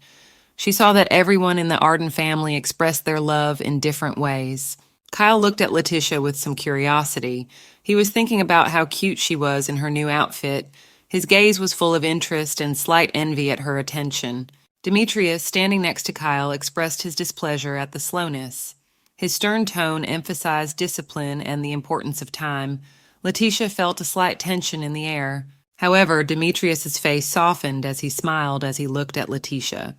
His smile was genuine and warm, and Letitia felt her heart warm at this friendly gesture. Kyle, full of questions, demanded an explanation from Letitia as to where she got the flower. She explained that she had been in the garden with Bess and Helen. Her voice was full of joy and memories of the wonderful time they'd spent together. Letitia suggested that Kyle come with her to the garden. She wanted to make wreaths and have a picnic. Her enthusiasm infected Kyle, and he agreed, feeling the joy of their time together. Kyle nodded approvingly, recognizing Letitia's idea as a good one. Letitia breathed a sigh of relief, having finally found a way to bond with Kyle and create a warm atmosphere of friendship and understanding. Kyle enthusiastically invited his brother to join them. Letitia watched this, her eyes glowing with curiosity and joy. She was glad she now had company for the outing. Dimitri thought for a moment before agreeing. His face expressed slight doubt, but he couldn't resist Kyle and Letitia's joy. Finally, he decided to join them. Letitia excitedly remarked that it would be best if Demetrius joined. Her eyes shone with happiness. She didn't want to go without him. Inside, she hoped for his support. Dimitri assured Letitia with a smile that he would definitely go with them. He asked only to set a date and let him know. His friendliness and willingness gave Letitia confidence. Kyle, full of enthusiasm, asked his mom for a picnic. She, smiling, promised that she would be sure to organize it after her return. Her thoughtfulness and attention pleased Kyle. Letitia stopped suddenly, noticing something strange. She was puzzled, her face expressing surprise and incomprehension. There was a vague uneasiness in the air. Bess, holding Kyle in her arms, explained that she was leaving again and this time for a long time. Letitia looked at her anxiously, realizing that the separation would be long and hard. Letitia asked in confusion where Bess was going. Her voice trembled with excitement and worry. Bess tried to reassure her, but Letitia's anxiety remained. Bess explained to Letitia that she would be away from home for a long time because of research. She tried to smile to reassure Letitia, but sadness lurked in her eyes. Letitia was stunned by the news that Bess was leaving as early as tomorrow, and it was unknown when she would return. Her face expressed shock and fear at the impending separation. Letitia was in shock. After this news, it was as if her world had collapsed, for she was very attached to Bess. She began to feel anxious. She has asked questions, but it's like she can't hear them. Her world dissolved, and she is still in shock from the news. The girl can't believe that Bess is leaving, but she has a plan in her head to change her mind, but it has to be done by tomorrow. She has the idea of showing Bess that she can't do it without her. She wants to show that she can't do anything if she's alone. Letitia says the fork is heavy, but she's lying. She just wants Bess to pay attention to her, but not everything is as she wants it to be. Miss Helen shows up and starts feeding Letitia. The girl was not happy because she wanted Bess's attention. The nanny begins to feed Letitia. The girl does not have a strong desire to eat from her hands, but still the desire of hunger is stronger. Letitia loves Helen and thinks she's a very good nanny. She likes her care and the way she treats her very much. Letitia gathers her things in her briefcase and runs to Bess and says that she can go with her. There is hope in the girl's eyes that she will take her with her. Letitia says she will take the pillow after she sleeps on it. This makes Cassius and Bess laugh. They like the girl's persistence. Cassius refuses Letitia at once, for he thinks it is not serious. The little girl should not send to go to the excavation. Letitia became very angry with Cassius. She was angry and felt that she was being treated unfairly. Bess tells Letitia that in the place where she will be, the girl will not sleep properly. She emphasizes that it is very important for young children to sleep at that age. Bess says that she will also not be able to eat properly and that she will be dirty all the time, which is strictly forbidden for a small child. Letitia is puzzled why Bess is going there. She doesn't understand why she is going there. She wants Bess to just stay home. Bess says that she really needs to go, even though it won't be the best conditions, but she realizes that she needs to go there. Her motivation is that she has to go there for Latisse and herself, for her family. Bess realizes that no one else will do it. Bess tells Letitia that she can't go because she doesn't want the girl to get hurt and she wants to protect the whole family. Bess says that all the responsibilities will be on Cassia because her brothers are still immature and they need care. Letitia starts to cry because she wants to be near Bess. The girl does not want to let her go because she feels a certain feeling of attachment to her. Letitia sits on the floor and cries like a little child, and Bess reaches out to her, soothing her. Letitia cries and calls Bess to her. Letitia snuggles up to Bess, snuggling into her chest. Bess hugs her affectionately, comforting her and asking her why she is so upset. Bess stands alone, gazing pensively into the distance. She thinks about the fact that she didn't forget anything before she left. Her face expresses calmness and determination. Cassius appears, stern and majestic in his uniform. Bess asks Cassius where Letitia is, to which he replies that she is sleeping. Bess smiles softly, reflecting that Letitia might be upset about her departure. She recalls trying to reassure Letitia the day before. Cassius says confidently that Bess has chosen the right words to comfort Letitia. He seems calm and confident in her actions. Cassius tells Bess that he has nothing to add. He looks at her silently, their gazes crossing. Bess looks at Cassius and notices the sad expression on his face. She is worried about the impending separation, but tries to hold on. Bess tells Cassius that it is hard for her to leave. Cassius says that he will always support her. His face expresses sadness and determination. Bess admits that his words make her feel attached to him. Bess looks at him fondly, understanding his feelings. Cassius and Bess meet a glance, her green eyes full of emotion, while his gray eyes express cold understanding. She realizes the need to leave despite the hardships. Cassius and Bess are talking, and he expresses his displeasure about the child constantly coming first, which only brings losses. Bess smiles, informing Cassius that she has spoken to Letitia. She notes that Letitia is afraid of him, which she says is his karma. This adds depth to their conversation. Bess looks at Cassius seriously and says that he is the one who should take care of Letitia in her absence.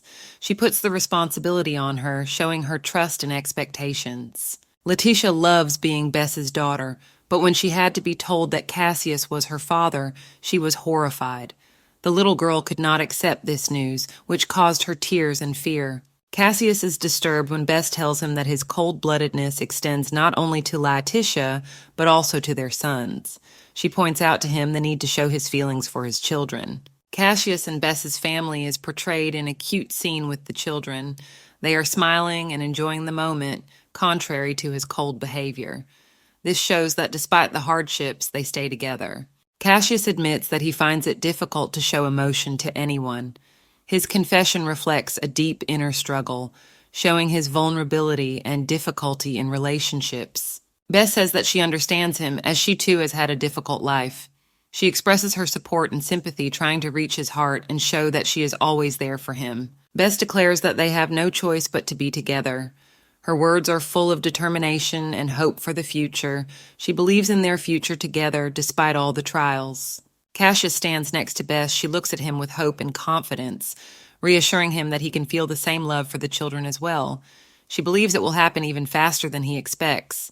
Bess looks at Cassius with tenderness and trust, her green eyes shining. She tells him that she trusts him completely, showing her faith in his ability to take care of the children and be a good father. Cassius looks at Bess with slight embarrassment and concern. He thinks about the fact that if his children feel a void during her absence, it will make him very sad. His inner fears are beginning to show. Bess smiles and tries to cheer Cassius up, noting that it's not fair that she has advantages for the Archduke's favor. She laughs, trying to ease the tension in their conversation and cheer him on. Bess says goodbye to Cassius, entrusting him with the care of the children. She leaves, hoping that he will be able to handle his new role and be able to mend his relationship with the children. Her determination and trust is evident in her gestures and words. Letitia cries out in frustration and pain. Her red hair flutters, and she expresses her emotions as she goes through a difficult moment. Her feelings overwhelm her, and she cannot hold back. Letitia wakes up and wonders how she was able to sleep. She remembers her tears from yesterday and ponders that she must have cried too much. Her childlike mind tries to make sense of what is happening. Letitia remembers Bess stroking her head and saying something to calm her down. Her eyes are still full of tears, and she feels Bess's support even though she is not there. The memories give her strength. Letitia sits on the bed and calls for Bess, hoping for her presence and support. She feels alone and confused, and her childlike heart longs for the comfort and love she found in Bess. Letitia decides that if she couldn't stop Bess, she should at least see her off. She opens the door and runs, filled with determination and a desire to be near those she loves. Letitia stands on the steps and worries about the impending separation. She can't believe they have to break up, her eyes full of tears and determination to change the situation. Her emotions are running high. Letitia runs down the huge staircase, feeling each step distancing her from Bess. She resolutely repeats to herself that she will not let Bess leave. Each step becomes an obstacle, but she doesn't give up. Little Letitia is angry at her small body that won't let her move any faster. Her blue eyes are full of tears, and her face expresses despair. She feels powerless in the face of adult problems. Letitia realizes that at this speed she will never catch up with Bess. Her heart breaks at the thought that Bess has already left. Despair and helplessness overwhelm her, and tears flow from her eyes. Cassius notices Letitia crying and approaches her. He asks why she is here so early and what has happened. Her tears and suffering do not go unnoticed, and he wants to help her. Letitia continues to cry, screaming Bess's name. She can't contain her emotions. Her heart is broken. Her cries reflect all the pain and loss she feels at this moment. Helen comforts Letitia, explaining that Bess didn't have time to say goodbye. She holds her in her arms, trying to comfort her and make her feel safe. Letitia feels supported and cared for. Cassius makes the decision to help Letitia. He tells them to follow him. He has a plan to catch up with Bess. He says that Bess left a short time ago, and if they hurry, they can catch up with Bess. Letitia's face immediately lost its tears, but she was also a little confused about what Cassius was suggesting. Cassius convinces Letitia that she must say goodbye to Bess in person. He tells her that it is important and she should take this opportunity. His face is serious. He genuinely wants her to be able to say goodbye. Letitia puts on Cassius's uniform to hurry up. She is a little surprised, but realizes it will help them get there faster. Cassius cheers her on and prepares her for the trip. Cassius asks Letitia if she is all right, and she answers in the affirmative. Her little heart is filled with excitement and determination. Cassius carefully monitors her condition, realizing how important it is to her. They set off on their journey. The castle is left behind, and the carriage rushes forward. Cassius and Letitia head towards the train station, hoping to meet Bess in time. The road is long, but their determination is stronger. In the carriage, Letitia confesses to Cassius that she is worried. She feels unsure, but Cassius supports her. They sit side by side, each immersed in their own thoughts, but they share a common goal. Letitia asks Cassius if she is boring him. He confidently replies that he is not. This moment helps Letitia feel more confident and needed. Their relationship grows stronger. Cassius wonders how Kyle is doing. Letitia remembers him and begins to tell him. Her thoughts take her to memories of her brother and his unusual abilities. Kyle demonstrates his fire abilities. Letitia marvels at his skills. This moment shows how proud Kyle is of his abilities and strives to develop them. Letitia asks if her father and brother can wield fire like Kyle. He replies that they have different abilities. This conversation helps Letitia better understand her family and their unique talents. Kyle tells her that Dimitri can see and hear those who are inaccessible to others. He can even talk to them. Letitia is impressed with these abilities and begins to appreciate more the uniqueness of each member of her family. Letitia, in brightly colored pajamas, stands in front of Dimitri, who explains to her that ghosts can do no harm and that the scariest things are people. She begins to understand the meaning of his words and realizes that the real danger lies in people. Kyle proudly says that their father can do anything. He stands at the cookie table and shares his thoughts on their father's omnipotence. His confidence and admiration for his father is reflected in every word and gesture. The narrative moves on to a story about a rare ability that comes once in 1,000 years. This moment is shrouded in mysticism and mystery, emphasizing the uniqueness and importance of such rare gifts. Letitia and Kyle discuss how cool their father is. They both come to the conclusion that he is really cool, and this fills them with pride and admiration.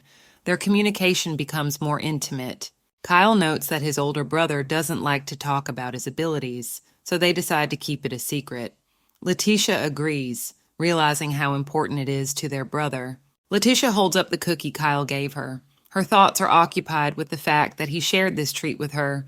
She feels his care and attention, which gives her confidence and joy.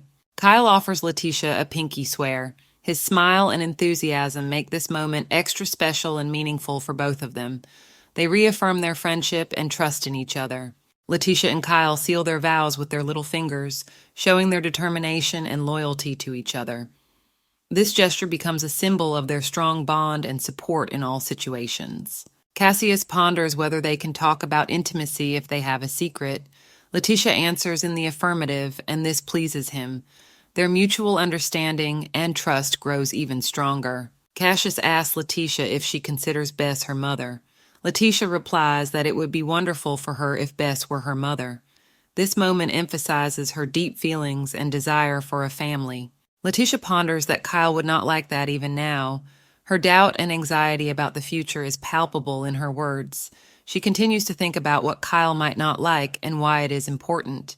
Cassius, despite her doubts, assures Letitia that Bess already considers her his daughter. This emphasizes Cassius and Letty's bonding moment. Letitia recalls Bess already talking to her about this. In her memories, she sees Bess holding her lovingly in her arms. This fills Letitia with warmth and confidence in the future. Cassius reflects on the fact that Bess is affectionate, but he himself is not. His thoughts on the differences between him and Bess emphasize his inner struggle and desire to be better for Letitia. He admits that he is not like Bess and has no reason to be affectionate. This moment shows his honesty and openness to Letitia and his desire to be understood. Cassius urges Letitia to listen and believe him. He tells her about the Archduke Arden's infamous story, which emphasizes the importance of their conversation and its seriousness. Cassius assures Letitia that she is dear to Bess as a young daughter and also dear to him. His confession fills Letitia with warmth and confidence in their relationship, creating a strong emotional bond. Letitia, upon seeing Bess, joyfully runs to her. Her emotional rush shows how much she has missed her and how important seeing Bess is to her. Their embrace is full of joy and relief. Bess is surprised to see Letitia and Cassius. She asks how they got here and why in such a state.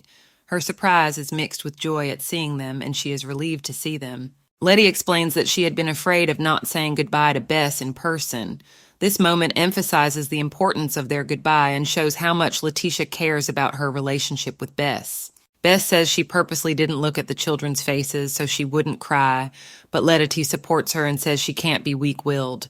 Letty comes to see Bess off because she's going to miss her. She doesn't want to forget her face because Bess is going away for an indefinite period of time. Letty wishes Bess a good trip, but deep down she doesn't want Bess to leave. Her eyes fill with tears, but she tries to hold on as best she can. Bess thanks Letitia for seeing her off and calls her sweet daughter. This is a very big sign for Letitia, and she becomes even more attached to Bess. Bess hopes that everything will be fine and Cassius will see to it. She says that even long distances are not a hindrance to remembering Letty. The train is about to leave, but Bess has an idea. She decides that she will send letters to her family to make it easier for them to miss her. Bess instructs Cassius to teach the girl how to write so that she can answer her letters. This is her first assignment for Letitia. Bess will wait day after day for Letitia's letter. She explains to her that the girl must also write her letters and send them to her. There is a beeping sound that the train is leaving and the cars must be occupied. This is the train that Bess will be on. Cassius takes Letty in his arms to carry her, but she says she can do it herself. But the next second she notices she's barefoot. Cassius is worried about Letty and asks if the girl is cold. She replies that she is warm, and Cassius's feeling of worry is immediately gone. The maids found the Archduke's cloak and began to wonder that such an expensive thing was used as a blanket. It was a first for them and very surprising. They learned that Cassius was personally given the cloak by the king and only wears it on special occasions. Gossip begins as everyone begins to learn that Cassius wrapped Letty in the cloak and went to the train station. It seems that tomorrow everything will be talking about it. One of the maids asks who the little girl is, but almost everyone knows who she is and calls her a cutie. Many wonder how she got to them, but neither Helen nor Bess say anything about it. The maids are confused. They say that the Archduke will introduce her to everyone later, and they should keep their mouths shut, just be patient. This information can't be given to people right away. Last time one of the maids was dismissed because of the rumors, so they are not to take orders from the Archduke. It's a very strict rule. One of the maids suspects something, that Letitia's real hair color has been hidden, that the rumors about her have been eliminated. It seems suspicious. In the conversation between the maids flashes that without Bess, the mansion is lifeless, because she is important to everyone. The maids are very worried about Letty. It is important to them that she is also comfortable and more open. Cassius decides to give Bess such a pendant. Everyone is shocked by this gift because Letty is only 5 years old and it could be a significant gift for her. Letitia feels awkward as this gift is very precious to her. She says she's had enough presents. Cassius says it was originally the girl's. It's the gem that Letty once received, but he just had it worked on. But Letty remembers that the stone was pink, and that makes her suspicious. But Cassius says that he changed the color of the stone to match Letitia's eye color using control magic. This magic stone blocks Letitia's mana, as such a little girl is not yet able to handle magic at such an age. Letitia has hope that she can use magic too, she just doesn't have the ability yet. Cassius says he doesn't know when or how the magic will manifest, but it must be contained with control magic so it doesn't get worse. Letitia has a lot of question regarding her abilities. She wonders what she possesses, if she might have powers like Kyle. Cassius asks if Letitia is afraid of him, since she doesn't put her neck up to wear the pendant. The girl says she's stopped being afraid of him. Cassius tells Letty that she is old enough to be a child. It may be inappropriate now, but she is very smart for her age. Letty looks at the pendant. Her eyes glisten with admiration, and she realizes that it is actually the same color as her eyes. Cassius tells her that from next month she will have a tutor. The girl was confused because it was the first time for her. Letitia was very happy when she heard this. Cassius told her that she could even see it on her face. Letitia suggested that they write a letter for Bess now, because this was the mission she had prepared for them. Cassius agreed with this, for Bess would not be back any time soon. Letty's face was sad. She was worried about Bess, if she had left for good, because she misses her very much. Cassius says that she won't be coming for a while and suggests that Bess pretend she hasn't been there and try to get along with him. He also promised her that she would make friends with his sons, to which the girl reacted with joy. Letty was glad, for she had just gotten the last name of Arden and was Letitia Arden, and now they were all family, and with Bess she had the same last name. Cassius noticed how small all the children were. They couldn't even reach the doorknob. This caused Cassius to have some thoughts. Rupel asked Cassius in surprise why he called the hurdle area tiny. Cassius explains that he was talking about that exact spot. Rupel confirms that the heritable territory is indeed tiny and also mentions the magical blocking stone the young lady is wearing. Cassius wonders if the lady is happy with the stone. Rupel replies that she was very happy when she left them. Rupel remarks that with the arrival of another girl in the house, happiness has returned to their family, but admits that it cost a lot to process the gemstone with control magic. Cassius, with a not-so-kind face, gives Rupel orders to bring the documents, a species he wants to be alone with. Rupel agrees to do Cassius's bidding, comically obeying his demand. Rupel advises Cassius to tell the lady about control magic next time they speak. Rupel explains that the main purpose of the magic stone is to hide the wearer's magical abilities from the Emperor's suspicions. Rupel thinks of a recent conversation with the lady when the maid asked her about a stone made by Urgersjog that restrains mana. And she replied that the stone was given to her by the Archduke, thus revealing much secret information. Cassius heard the answer and said that it was too early to tell, and he would say nothing until Letitia had completed her education. He adds that Letitia is a sweet and understanding girl who will not do anything against their will. Rupel is shocked to hear Letitia as sweet and understanding. His reaction is full of bewilderment and surprise. He cannot even believe what he has heard. Rupel thinks to pretend that he didn't hear anything. He also mentions that Bess hasn't gotten to them yet, and no matter how difficult the neighborhood is, she'll be fine. Cassius, holding the papers in his hands, expresses concern, as this is the outskirts of the Empire. However, he confidently states that he believes in Bess's power and that there are other things to worry about. Cassius confesses that this is the first time he has been alone with a girl and that he is having a very difficult time because it is the first such experience in his life. He is clearly worried and doesn't know how to handle the situation. Rupel, upon hearing that Cassius has become a father, is shocked and asks questions, not understanding what is going on. This leaves Cassius perplexed and trying to make sense of what has been said. Cassius ponders why children still cannot be raised on their own. He imagines free development and self-discovery, wondering why this is so difficult to realize. Rupel reminds Cassius that Letitia is not only cherished by Madame, but also by him. This makes Cassius think, and he stares at him silently, comprehending what he has said. Cassius unexpectedly receives a request from Bess and doesn't understand why she turned to him. He is perplexed, wondering why such a request has suddenly arisen. Rupel confidently states that despite Cassius's long absence, he will be able to take care of the boy, even though he grumbles. Perhaps he is worried about how Cassius and the young gentleman will treat Letitia. Bess, laughing, convinces Rupel not to scare anyone. Rupel is surprised, but soon realizes that it is not Letitia who will be trembling from fear in this house, but the young men. The tension in the air is palpable, but Bess tries to diffuse the situation with her smile. Bess says confidently that she will test her assumptions in 3 months. Her gaze is full of determination and confidence. She clearly knows what she is doing and is ready to prove herself right. Rupel, observing what is happening, reflects that 3 months is not such a long time.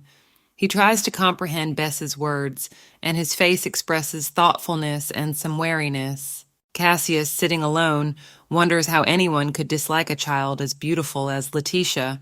He rereads the documents carefully, but thoughts of the girl keep him awake, filling his heart with warmth. Letty is horrified to find that the wreath on the table has begun to wilt. This causes him anxiety and confusion, as he realizes that this could be a harbinger of something bad. Helen and Anna inform Letitia that the wreath has begun to wilt and will have to be thrown away. Letitia, despite her sadness, agrees with them, realizing that Bess has recently left and it reminds her of her. Letitia is sad as she holds the wreath, remembering that it was the last thing they did together with Bess. Her eyes are full of tears and she can't contain her sadness as she looks at the withering flowers. Letitia thinks about the fact that if she continues to resist, Helen and Anna could get in trouble. She realizes that her behavior could affect those she cares about, and it brings her inner pain. Letitia reassures Helen and Anna that she is fine, although her heart is full of sadness. She tries not to show her sadness, but her words sound unsure, which makes the women uneasy. Helen suggests Letitia drink some hot chocolate to lift her spirits. She hopes the sweet will make the girl feel better, and offers to melt the chocolate brought from abroad. Letitia lies on her bed, tired and depressed, thinking about the hot chocolate that might cheer her up. The whole day has been hard, and the girl wants some comfort. Anna decides to take the initiative and offers to take care of the wreath. She tells Helen to bear with her for a little while until she gets the situation sorted out. Helen looks a little concerned, but agrees. Anna runs to Ashley to see if the flowers from the wreath can be dried, and Helen goes to get chocolate, checking on the way to see if the right flowers are growing in the garden.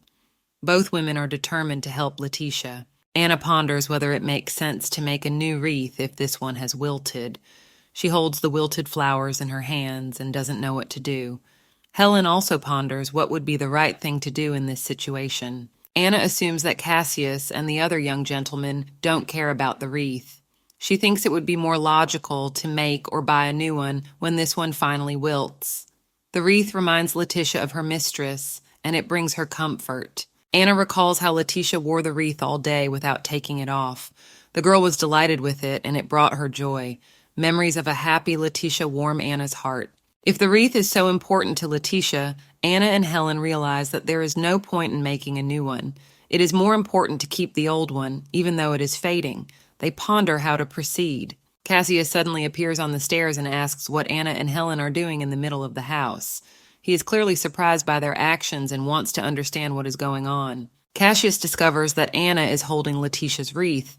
He is surprised that they decided to throw it away. Anna and Helen explain that the flowers have started to wilt and they don't know what the right thing to do is. Cassius offers to make another wreath if this one is no longer good. He wants to help Letitia keep the joy that the wreath brought her. Helen tries to explain her doubts and hopes Cassius will listen to her. Helen is saddened by the withering of the wreath that Letitia wove with her mother. She wishes it could be revived with magic. Her gaze is filled with regret and concern for the girl's feelings. Cassius, hearing her thoughts, thinks about the possibility of bringing the wreath to life. He realizes that this is very important to Letitia and begins to consider how to help him. Anna and Helen are taken aback by Cassius' suggestion. Helen worries how they, as servants, can ask such a thing of his lordship, and they don't seem to know how to properly respond. Helen assumes that Letitia would be very happy to have the wreath returned to its former state. She looks at Cassius expectantly, hoping that he might actually be able to help. Cassius is surprised that it takes so much effort for some wreath, but he realizes the importance of it to Letitia. He decides to help and asks Helen and Anna to give him the wreath. Cassius reflects on the fact that magic is not meant for little things like reviving wilted flowers. Nevertheless, he holds the wreath in his hands, realizing its significance to Letitia. Anna worries that Cassius might just throw the wreath away. Helen, trying to reassure her, assures her not to worry and hopes for the best. Helen believes Cassius is a very kind man. She has known him for a long time and hopes that he will really help Letitia despite all the difficulties and doubts. Rupel, watching Cassius, realizes that if even Helen asks for help, then there is nothing wrong with it. He begins to respect Cassius's decision to help Letitia. Rupel tells Cassius that listening to Helen was always the right decision. She's been working here for a long time and knows what's best for everyone. Cassius ponders in desperation the need to call the Count to fix the wreath. He realizes how ridiculous it looks, but his concern for Letitia compels him to take such steps. The Count, going to the summons, feels a little embarrassed. He has a child's toy to fix, but he is willing to help, realizing how important it is to Cassius and Letitia. Cassius realizes that his magic is not meant for healing and cannot help the wreath. The only thing left is to invite the Count, whose abilities can save the situation. Cassius reflects on Letitia's vulnerability and the need to teach her to be strong. It is important to him that she can survive among the aristocrats, especially being a child of prophecy. Rupel worries about Letitia's future. Thinking about her growing up makes him anxious, because the world of the aristocracy is cruel and requires her to be extremely strong. Rupel decides that he must protect Letitia at all costs. However, his impulse ends comically, and he finds himself in an awkward situation, showing his genuine concern. Letitia has been crying for a week now, and this deeply disturbs Cassius. He sees her suffering and feels powerless to help, which only adds to his anxiety. The Count realizes that it is necessary to revive the wreath to end Letitia's suffering. He is willing to use his powers despite the seemingly petty nature of the request. The Count agrees to make the wreath good as new again. He realizes the importance of this thing to Laetitia and is willing to help despite his doubts and difficulties. Cassius explains to the Count that it is up to them to revitalize the wreath. The Count agrees, realizing how important this is to everyone, and takes the task with complete seriousness. Cassius held the wreath, trying to figure out why it was here, as it should have been thrown away long ago. The Count was confused, wondering what the reason was for finding it this way. The Count, noticing the menacing expression on Cassius's face, was horrified. He felt uneasy at the mere thought that Cassius might have been angry. Cassius explained that since the flowers were real, their revival would be temporary and they would soon wither again. He wondered if there was a way to prolong their freshness. In response, the Count suggested placing the flowers under a glass dome. Cassius listened to his suggestion with interest, realizing that this might be a good solution. Cassius was still puzzled and clarified what the Count meant by a glass dome. The Count confirmed his thought with confidence. The Count confessed that he had started making glass domes, and if he had time to work on them, he could let magic inside that would preserve the flowers. When Letitia saw the wreath under the glass dome, she was amazed. She couldn't believe her eyes and exclaimed in amazement. Anna, smiling, explained to Letitia that it was the Archduke's merit. Letitia was delighted and thanked him, jumping joyfully on the spot. Helen noted that Letitia immediately understood why the dome was needed. Letitia added that she wore the wreath every day and was glad that it wouldn't wilt. Anna and Helen discussed that Letitia wouldn't be able to wear the wreath while it was under the dome, but it was no big deal. They were touched by Cassius's concern for Letitia. Letitia, having seized the dome, bursts into the room where Anna and Helen are and apologizes for her hasty entrance. She is determined to express her gratitude to Cassius for the wreath. Letitia suddenly rushes into Cassius's study, calling out to him. Cassius, busy doing business with Rupel, looks up in surprise, asking what has happened. Letitia, blushing and worried, wants to thank Cassius for the beautiful wreath he gave her. She sincerely admires his generosity. Cassius asks with interest if Letitia's mood has improved. She confirms, somewhat confused, that she feels better now. He allows her to return, warning her not to open the dome. Letitia runs happily out of the study, humming under her breath and holding the dome tightly. Cassius watches her wistfully, wondering if she will cry again. Rupel notes that Letitia looks much happier now. He is pleased to see her smiling and content. Cassius agrees with satisfaction that everything went beautifully. He decides that he will need to help the Count with his glass business to maintain good relations. Demetrius contacts Raquel, who is the mentor of the Arden family's eldest son, Demetrius. He is preparing an important issue to discuss. Demetrius asks what Raquel would do for a child who is saddened by the loss of a valuable object. Raquel ponders this unexpected question. Raquel is surprised that young Mr. Dimitri is interested in other people's feelings. She did not expect such a question and now ponders how to answer it correctly. Raquel offers to make a new wreath for Letitia if the old one was the cause of her sadness. Dimitri is surprised by such a suggestion, but agrees with his logic, realizing that it might lift the girl's spirits. Dimitri thanks Raquel for the advice. He decides to follow a recommendation, believing that if everyone thinks this way, it is the right way to solve the problem. Dimitri decides to try to make a new wreath. He picks flowers and thinks about how important it is to make it beautiful to please Letitia and bring back her joy. Kyle is unhappy that Letitia is always late, which will cause them to have a late dinner. Letitia apologizes, realizing her guilt to him. Kyle asks his brother if he thinks it's odd that Letitia's wreath was thrown away. Demetrius ponders, realizing that it may indeed have been the cause of her sadness. Demetrius remembers how happy Letitia was with the wreath. He realizes that little things like flowers can make her happy or upset, and decides to do whatever he can to see her smile again. Dimitri decides to try again. He tosses the unfinished wreath, realizing that it is not worthy of being called a gift. His goal is to reach perfection and create something truly beautiful for Letitia. Demetrius knocks on the door of Letitia's room, asking if she is home. He wants to show her the new wreath and hopes it can bring her joy back to her. Letitia greets Demetrius joyfully, hugging the dome with the wreath. She is delighted with his efforts and thanks her older brother for his attention and care. Demetrius looks at Letitia and was shocked. He didn't know that she had already had the old wreath restored, and now he realizes that his efforts were in vain. Letitia looks in amazement at the object Demetrius shows her. He is holding a wreath that has been summoned by magic. Letitia rejoices and giggles, marveling at the magic. Demetrius congratulates Letitia, saying that she has been sad the last few days. She holds the dome with the wreath and doesn't understand why Blatishka came here. Demetrius thought Letitia was still sad, so he decided to read her a book. But when he saw her joy, he realized he was worried for nothing.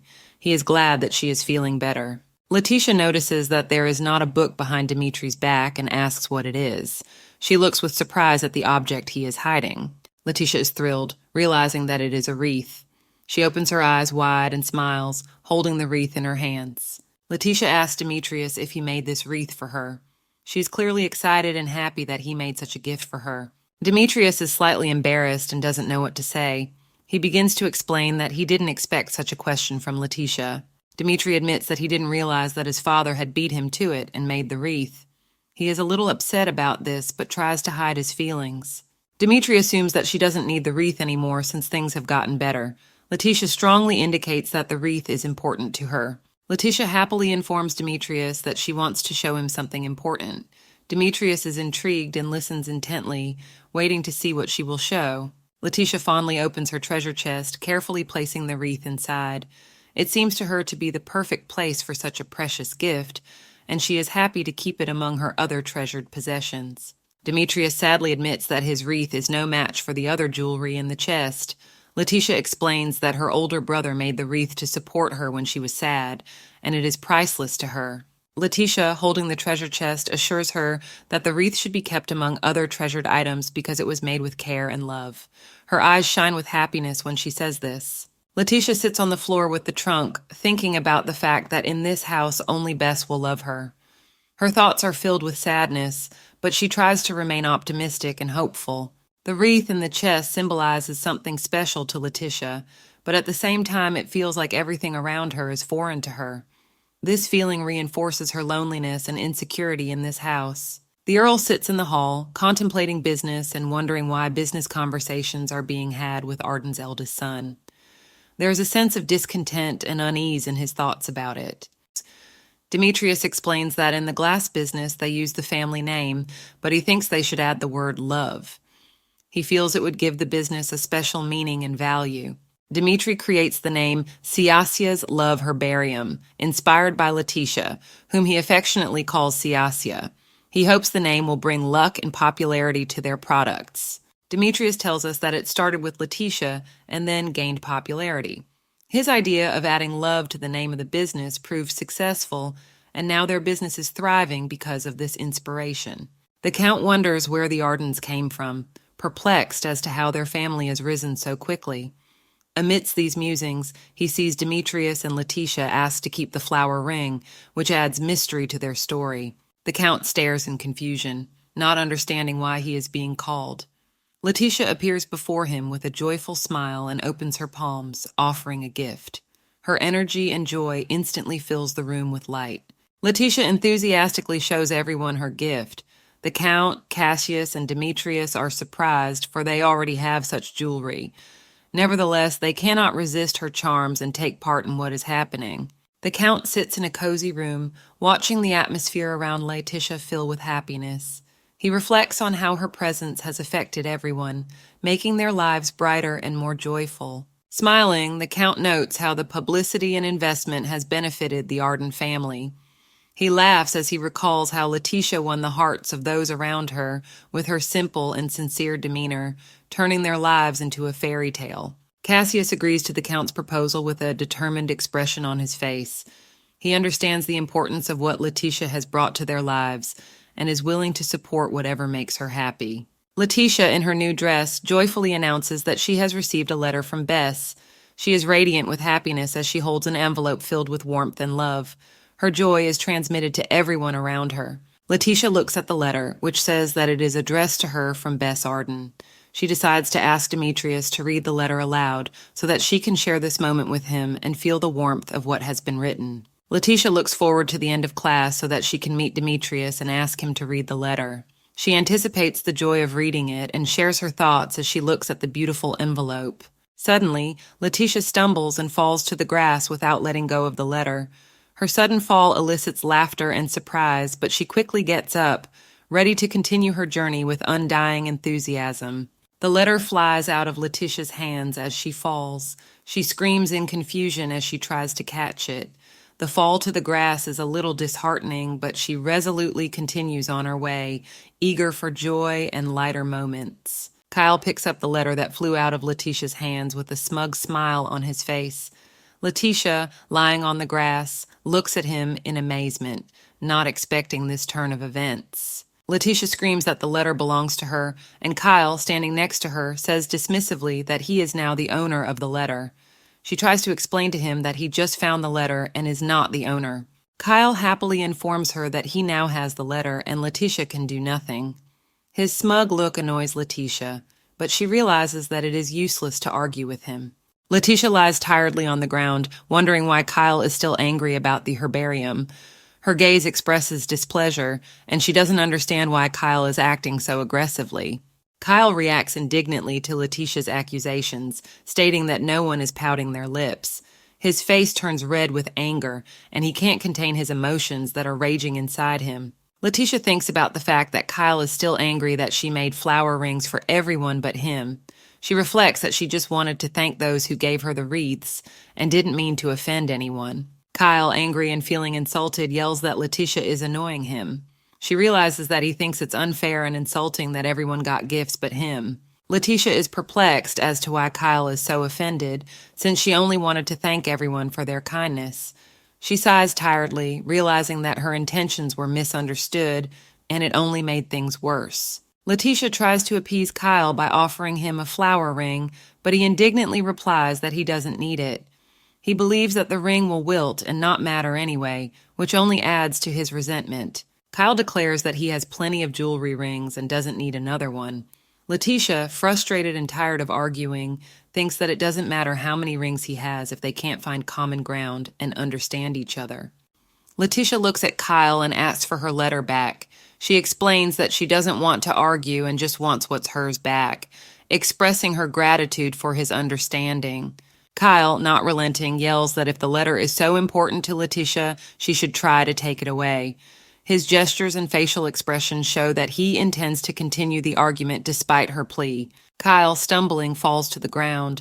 His fall is sudden and painful, causing Letitia to be surprised. She looks at him sympathetically, realizing that the conflict has gone too far. Dimitri appears and Kyle, seeing him, calls him brother. Letitia goes to Dimitri for help, hoping he can resolve the situation and return her letter. Dimitri sternly asks Kyle why he is acting so ugly. He reminds him to treat people with respect and fairness to avoid unpleasant consequences. Demetrius reminds Kyle that he too received a letter from his mother, and there is no need to take the letter away from Letitia. He returns the letter to Letitia, doing so in a fair and calm and unemotional manner. Kyle, disgruntled, expresses his displeasure and annoyance. His facial expression shows that he's not ready to admit his mistake, but still has to submit to Demetrius's just decision. Kyle, frustrated and bored, walks away, leaving Letitia and Demetrius behind. Letitia remarks that Kyle is going through a teenage phase, and Demetrius agrees, assuming his behavior is due to jealousy of her. Demetrius wonders if Letitia has come to help her read the letter Bess sent her. After all, Letitia has not yet learned to read and write, and Demetrius, as an older brother, is ready to help her. Letitia and Demetrius are enjoying a quiet moment in the park, surrounded by flowering trees and sunlight. Sitting on the grass, Demetrius gently cuddles Letitia, who looks at the letter Bess has sent with curiosity and joy. This moment is filled with a warm atmosphere of care and love, creating a feeling of comfort and security. Letitia became the muse for the new product, and her mother was very surprised to hear about it. She was delighted to receive the wreath that Letitia had worked so hard to weave, realizing that her work was now highly valued. Bess Arden, looking lovingly at the wreath given to her, thinks it is the best gift created with love. She admires Letitia's skill and rejoices at how beautifully she has managed to embody her feelings. Demetrius, holding the letter, reminds Letitia that her teacher is coming tomorrow. She already knows this and prepares for the meeting, realizing the importance of the upcoming lesson. She feels a little anxious. Demetrius reassures Letitia, promising that she will soon be able to answer letters to her mother once she learns to write. He assures her that learning will come easily, and soon she will be able to write on her own. Demetrius tells Letitia that her brother Kyle learned to write at age 4, and she will be able to as well. These words give Letitia confidence, and she decides to make every effort to keep up with her brother. Letitia is surprised to learn that her brother Kyle already knows the alphabet. She's a little confused, but determined to catch up with him. Demetrius cheers her on, assuring her that she is capable of many things. Dimitri gives Letitia a letter and promises to keep his fists up for her in tomorrow's class. He wishes her success and hopes she will show all her abilities. His support gives her strength. Letitia puts on comfortable clothes for class, feeling a little anxious. She realizes that learning will not be easy, but she is ready for it. She is determined to meet the new challenges. Anna asks Letitia what she would like to learn on the first day. Letitia enthusiastically replies that she wants to learn how to write. Helen is confident that she will succeed and encourages her to do so. Helen tells Letitia that the teacher who will arrive taught her brothers Demetrius and Kyle. This causes Letitia to feel confident that she is in good hands, and she prepares for her first lesson. Isadora Hendel, with a cold stare, questions how much longer Letitia will stick with her maid. Her words sound like a challenge, and Letitia realizes that something important is about to happen. Isadora's eyes frighten Letitia as if they penetrate her very soul. Standing with her cane in her hand, she looks threatening, which makes Letitia feel uncomfortable and a little scared. The cane in Isadora's hands feels like a weapon to Letitia. This object adds even more mystery and danger to her. Letitia realizes that she is facing a challenging person. Letitia, struggling with excitement, realizes that she must answer Isadora's challenge. She gathers her courage and resolutely heads towards her despite her fear and doubts. Isadora stares intently at Letitia, reminding her that she will have to start with the basic rules of etiquette. She is stern and serious, which gives the moment a special importance and solemnity. Isadora Hendel's name sounds like a reminder of her status. She is an important figure in the world of aristocratic education, and her knowledge and experience inspire respect. Isadora, being a significant figure in aristocratic society, is a reminder that, coming from a noble family, Letitia is required to behave appropriately and follow certain rules. Isadora, the Count's youngest daughter, was known as a social butterfly. Her grace and charm have always attracted the attention of society, and Letitia realizes how important her status and reputation are. Like many other noble ladies, Isadora married the Marquis of Hendel, a marriage of convenience. This marriage was a step to solidify her position in society and secure a stable future. Isadora and the Marquis had 3 children. The family seemed happy, but the facade of prosperity hid its own complexities and dramas, making their story even more touching and complex. Isadora Hendel's husband was lying on the floor, his hand bloodied. Things were much more complicated than they seemed at first glance. His death had left a deep imprint on her life, and there were difficult challenges ahead. Isadora Hendel was widowed and decided to become a teacher, which was incomprehensible to many. Her choice of profession was questionable, but her determination and stern appearance left no doubt that she was serious. Isadora, looking at Letitia, doubted that she was really a precious child. Her skepticism was obvious, and she doubted that the girl would be able to prove herself in society. Letitia, hearing Isadora's words, wondered if she was really so clumsy. Her self-esteem was shaken, and she began to doubt her abilities, trying to figure out what was wrong with her. Isadora thought Letitia was a child who needed to be taught everything from scratch. Her strict approach and criticism made Letitia feel even more insecure, but she was determined to prove otherwise. Letitia, despite her doubts, tried to convince herself and others that there was nothing wrong with her gait. Her efforts seemed inadequate, and she feared that she could not live up to expectations. Isadora forcefully pointed out Letitia's mistakes. She explained that ladies don't walk with such a wide stride, that her stepping makes noise, and that she should keep her back straight to avoid future problems. Isadora reminded Letitia that she was of the Arden family, and her every movement should be graceful.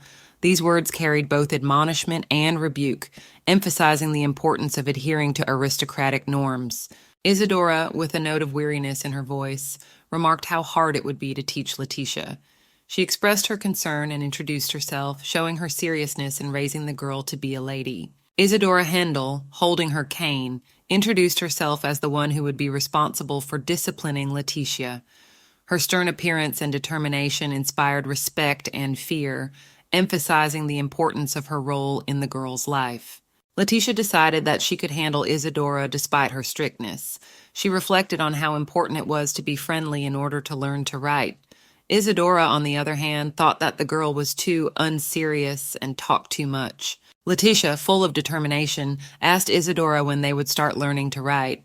Her desire to answer Bess's letter was strong, but Isadora was skeptical, doubting her ability. Letitia, trying to prove her readiness to learn, confidently stated that her legs were strong enough and she could walk well. She wanted to show that she was capable of many things despite her doubts. To make her debut at 16, etiquette training must begin at an early age. Letitia realized that she had a long way to go to perfection. She sat down at her desk, determined to learn all the lessons to reach her goal. Letitia began to intensively learn manners by balancing a book on her head and practicing movements. She realized that her success in high society depended on her diligence and effort to avoid being despised. When she learns her manners and dances, Letitia must not fail to spoil the Arden family's prestige. Her efforts must bear fruit, and she gradually realized the importance of all the lessons Isadora was giving her. Letitia was surprised at the need to make her debut, for she was only 5 years old. She did not understand what it meant, or why it took so long to prepare for it. Her childish mind was full of questions and bewilderment. Anna, the maid, tried to explain to Letitia the meaning of the debut and its importance. She supported the girl, realizing how difficult this period was for her, and wished her luck and patience. Isadora explained to Letitia that a debut is the formal introduction of a daughter to the Arden family. Before the debut, one must attend events to get used to the society and its demands, and one must start now. Isadora noted that the Archduke would like to see a graceful young lady in front of him, not a mischievous child. Letitia realized that she would have to work hard to live up to expectations and become a worthy representative of the Arden family. Letitia was surprised that her older brothers Demetrius and Kyle were also gate-trained. Isadora confidently stated that aristocrats must maintain nobility in any situation, and Letitia had much to learn to become a worthy daughter of his lordship. Letitia, a little embarrassed, reminded herself of the letter she was so anxious to write. Isadora, without losing her seriousness, explained that learning to write would begin when Letitia had mastered the basic manners and shown her diligence. Isadora explained to Letitia that she would only learn writing once she had learned all the basic manners. Letitia, a little frustrated, tried to figure out how long it would take to finally start writing. Isadora informed Letitia that it would take about 2 years to learn manners and writing. This sounded shocking to Letitia, and she realized that she had a long way to go to reach her goal. In the spacious hall, Isadora and Letitia began their lessons.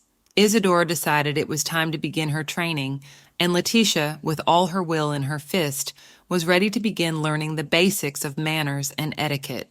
Isadora began her training, counting the rhythm of the steps and guiding Letitia.